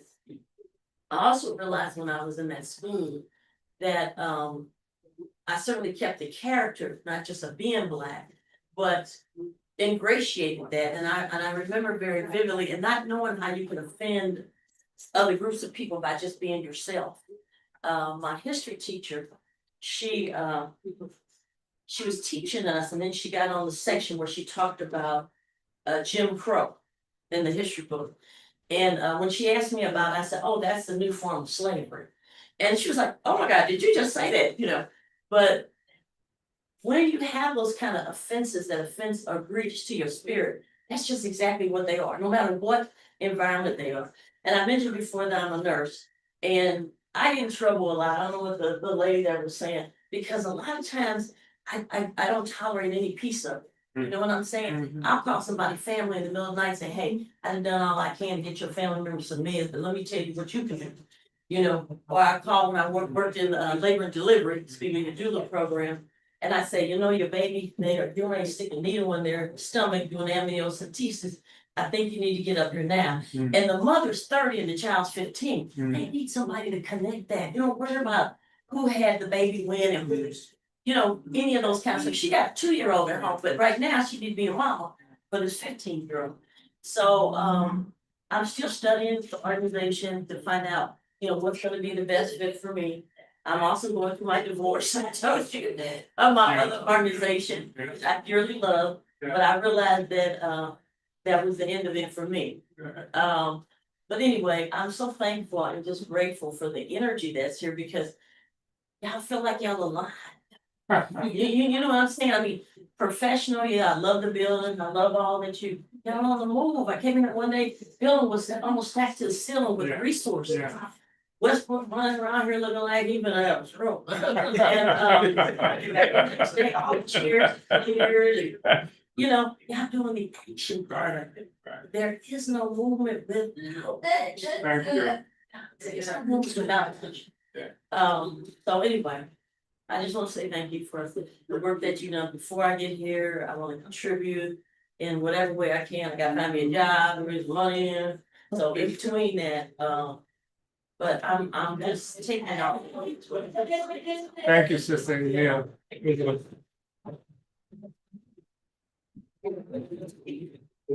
Okay. Yes. Let's say focus on stage. I forgot to say one last thing. A friend of mine wanted to do something for the youth. The two young ladies that were talking about youth. Right. He wanted to bring plays. He has great. And we gotta be receptive to that. One of our organizations, the reason why I say we're aging out is we don't have young people, and I thank you for letting me do this. But how young people, we don't have life. You see, so we, you know, they like territorial, you know, we've been doing this for a long time, or we do it this kind of way. But he was discouraged from it. So I'd like to speak to him and encourage him to bring his talents and his skills, which are many. Uhuru. Before our next person to speak, we still got the mic open. But Uhuru, again, we thank you for joining us. And before we go further, this still is going on, but we want to make an opportunity for y'all to participate. We want to open this session right now for donations, because we know that when the states try to give you money, they try to dictate how that money is spent. But right now, we love on each other. We donate to further our cause, the Black agenda. Number one, in the summer, you know, this AC feel cool. You know, we need electric, etc. We need flyers. We need finances to continue what we doing. So that being said, right now today our goal is $100. And like I said, this help your donation help continue to bring films, discussions, conference, etc. to your community. So the basket right now is going around. So as the basket going around, after we're gonna give a total of it because we is transparent, but then we're gonna come back to the mic. But right now you can finish your you can come on, let's finish the discussion. Uhuru? Yes, my attention is focused on those numbers that I saw here. And when I listen to Mr. Todd speaking about some different associations who are working on the other side, I'm asking, under the leadership of the chairman and Chairman Zaki also, if we can have a meeting, a work session with those associations, so that they can tell, okay, what they observe and what they would like to be done with this money. And in the process, if we can have the help of some urban development experts and some lawyers who can work with us pro bono and make sure this money is going to work effectively in building home who are not too expensive but solid, but the people can stay. Okay, I think probably that's what we will do. Because if we don't do that, we don't close our eyes, the government is going to spend that money. Yeah. And we know where that money is going. Yeah. And many people will not have the home. The former home that they have, they're not going to have it anymore. Right. Okay, so this is my suggestion. I mean, yeah. So, Lewis? yeah, that's part of what we need to be. These are the kind of suggestions that people are. We're great, we've got Okay, another all board right. here. Okay. All right, my name is Jonathan McFarland. I used to be organized in the city of St. Louis. But anyway, I think all the things that's happening since this tornado seem like very great opportunities. The fact that they not reporting that there are other people with injuries, I mean, the red, green, and yellow tags, all these things are opportunities for us to organize around. Right. And that's what I want to do. I want to go knock doors. I don't know how to do that over here because I don't live over here. But if I could have a place where I can come to and, you know, sit down every once in a while, I would love to be over here every day organizing. That's Right what I on. would. Right. Uhuru. Sophia, can you raise your hands? Right, this is our young lady that handled that, I can't read that handled their business. Right there in her hand, she got a clipboard full of applications. This outreach. We're also on that paper. Yeah, right there, thank you. That clipboard right there. Sir, when you get done with that clipboard, can you join InPDUM? That's what we do. It's an organization of organizers. You know what I'm saying? So if you sign that, and anybody else that want to be a part of InPDUM, go ahead. Well, young lady, I think you could sign the volunteer.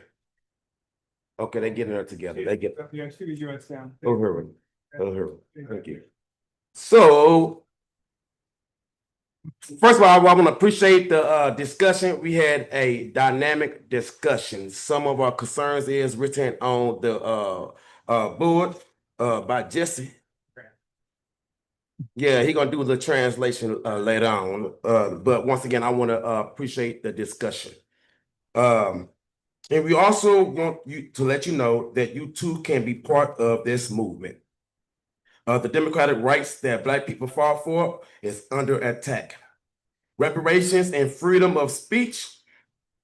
Will you stand up for freedom? Once again, join the International People Democratic Uhuru Movement, and the application is on the back table. The membership levels are on the screen. Well, how about this? This is the membership levels. Our annual membership is $25 per year.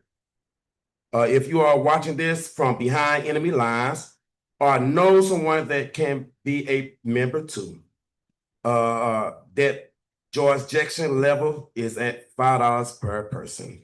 Behind enemy's lines, that's pretty much mean the prison system. If you know anyone that's in the prison system, you can sponsor them for $5 a year.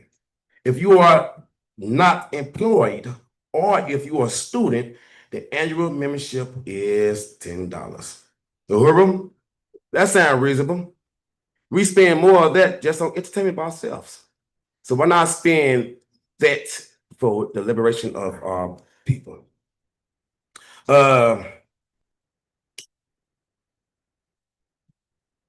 I want to now go further to the announcements. Uhuru. While we having technical difficulties, I shall still move forward. The Burning Spear, order it today at the burningspirit.store or subscribe at theburningspirit.com/subscribe. Every Thursday, RNDP studies, call it political education, will be held at 7 p.m. on Zoom and Facebook. You can register at tinyurl.com/RNDP studies. Third, last but not least, is we need you to help build the Sunday rallies. We need you to help us grow bigger and better. Join the team of outreach, security, food, AV, and more.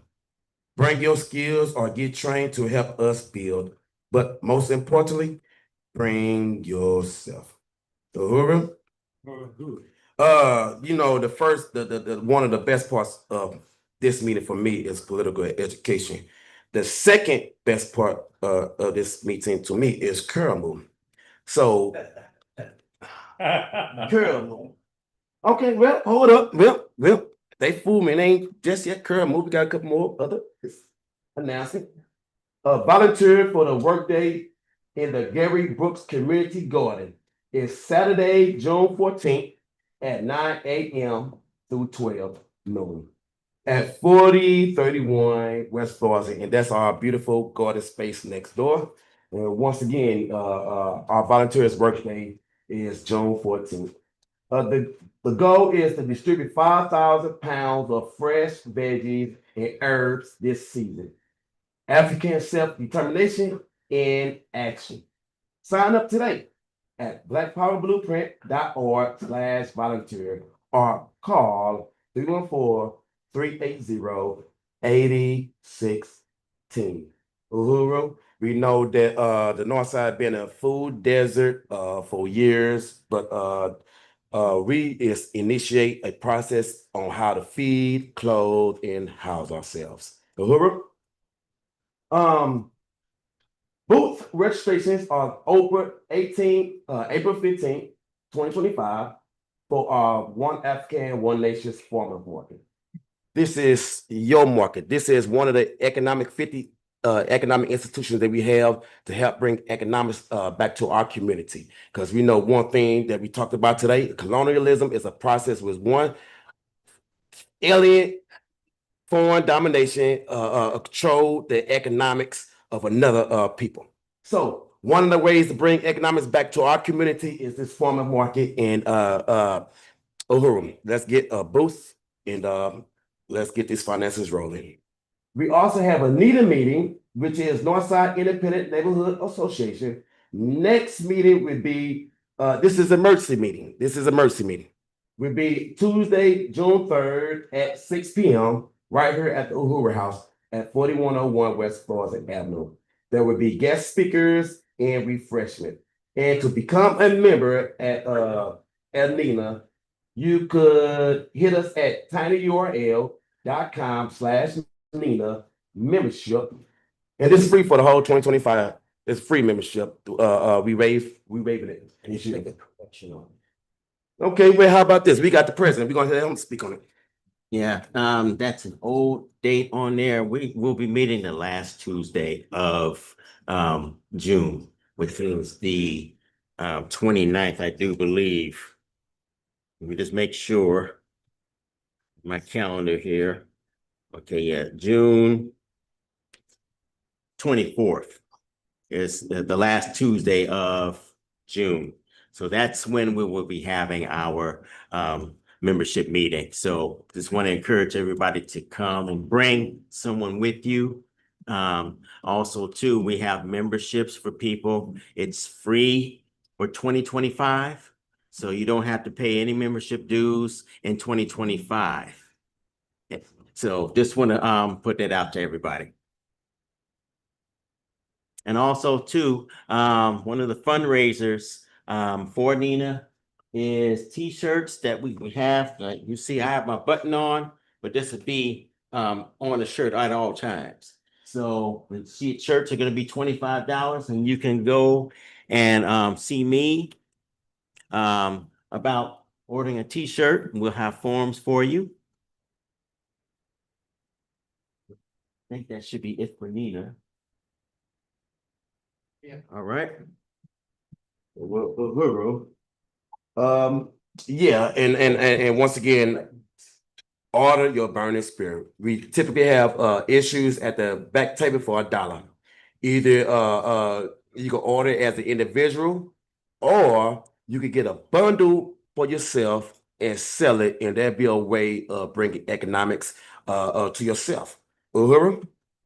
Uhuru. But before I go to my second favorite agenda of the Sunday rally, I'm going, Chairman, do you want Uhuru?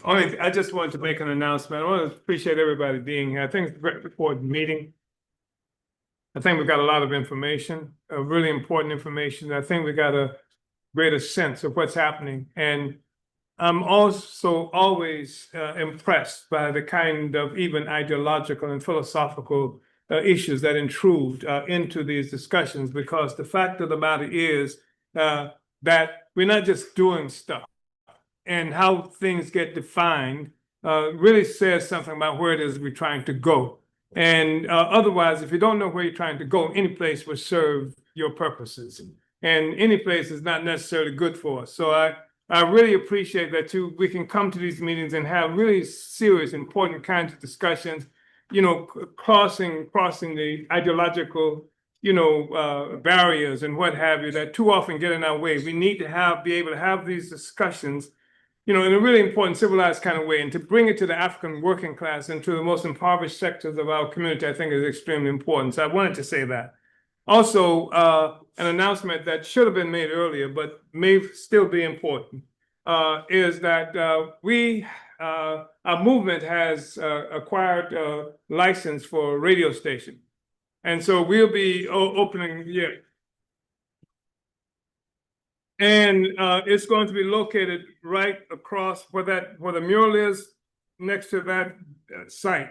It was damaged, the building was damaged, the roof and et cetera, so it's been flooded, et cetera, but we're in the process of working that and getting ready for the radio station. So anybody who, you know, has some interest in working with the radio station, doing things the radio station, you should indicate that. So we would like to be able to get in touch with you, because we plan to do this. It'll be 2026, I imagine, before we can pull it all together, including the resources necessary. But this is going to be a real thing for our community to have this radio station. It's going to be really important. That's part of the struggle against colonialism. That's to negate the power of the colonizers in our own community. So thank you very much. Thank you, Comrade President Westbrook and Comrade Jesse Todd. My man, this is People's Auditor. Jesse Todd been in the trenches, I don't know how long now. He's been every kind of organization. He's been on the Democratic Party Central Committee for I don't know how many years. He's the treasurer and what have you. That's why he makes it very difficult for people to characterize it. Just ain't no Russian. I was school teaching, and so I met one Russian girl that was teaching that she came to Turner when I was teaching over at Turner, but this is the only Russian I know. Just has been working in the African because they charge you being Russian or something if you're trying to uplift the communities. Guess I ask every white person I meet, are you That's Russian? right there.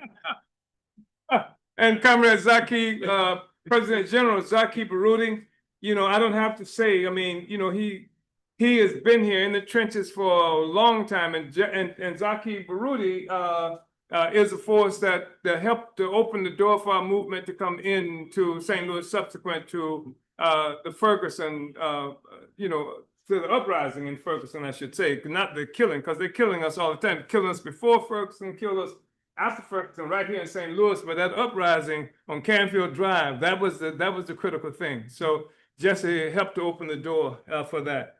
Comrade Chris Gladney, just doing this incredibly important work in terms of pulling us all together with these community organizations. You know, the neighborhood associations were initially pulled together to be like police-related kinds of institutions in our community. So this whole process that we're engaged in now, to make these institutions work for us, for our community, that's a critical thing. Nothing in our community, everything in our community must serve this community. Otherwise, I think we should ask it to exit. Comrade Penny Hess, who is the president of, who is the chair of the African People's Solidarity Committee, who's been doing this work now since 1976. That's a long time, and that's a real, was the first white person I know who, you know, voluntarily came under the leadership of the African movement, African Revolution. We are not an integrationist organization. We're a liberationist organization. And so their participation is not for a process of integrating anything. Their participation is taking the Black Revolution over to that community to make it impossible for them to ever isolate us again. In the 1960s, they were able to isolate our struggle and come out and kill us and do all kinds of things. This time when they came to attack us, they had to go to the South Side too and attack Jesse and attack Penny here. Jesse is the chair of the Uhuru Solidarity Movement. The two of them, again with me, became part of the Uhuru 3.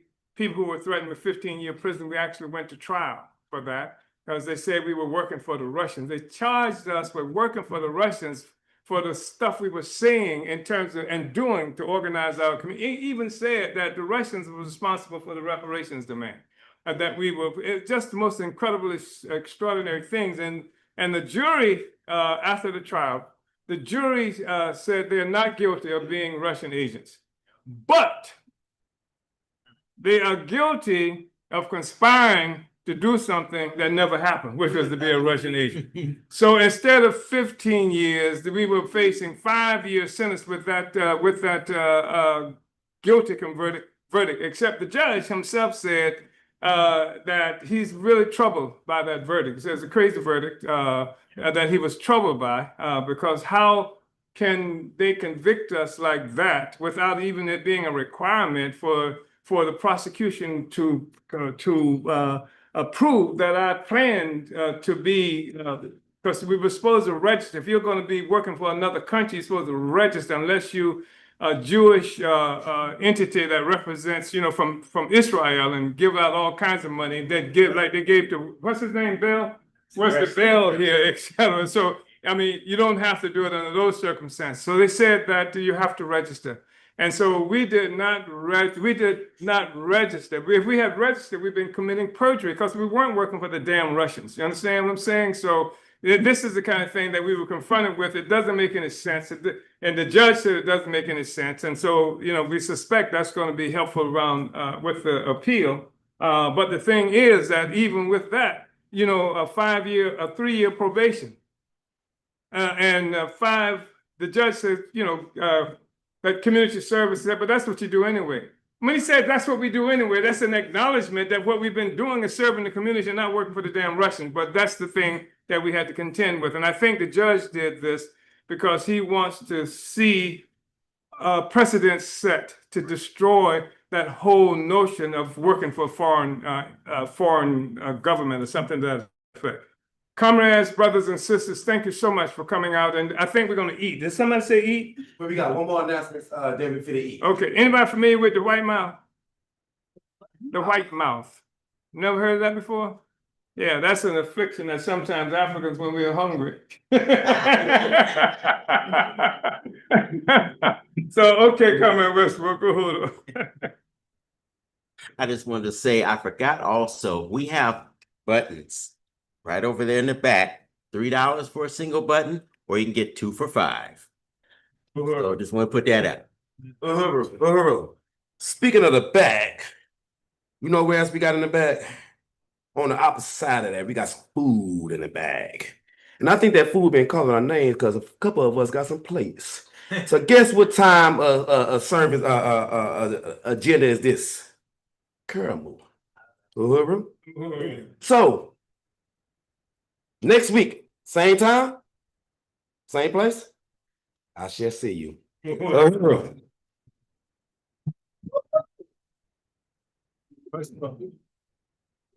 We got that brother.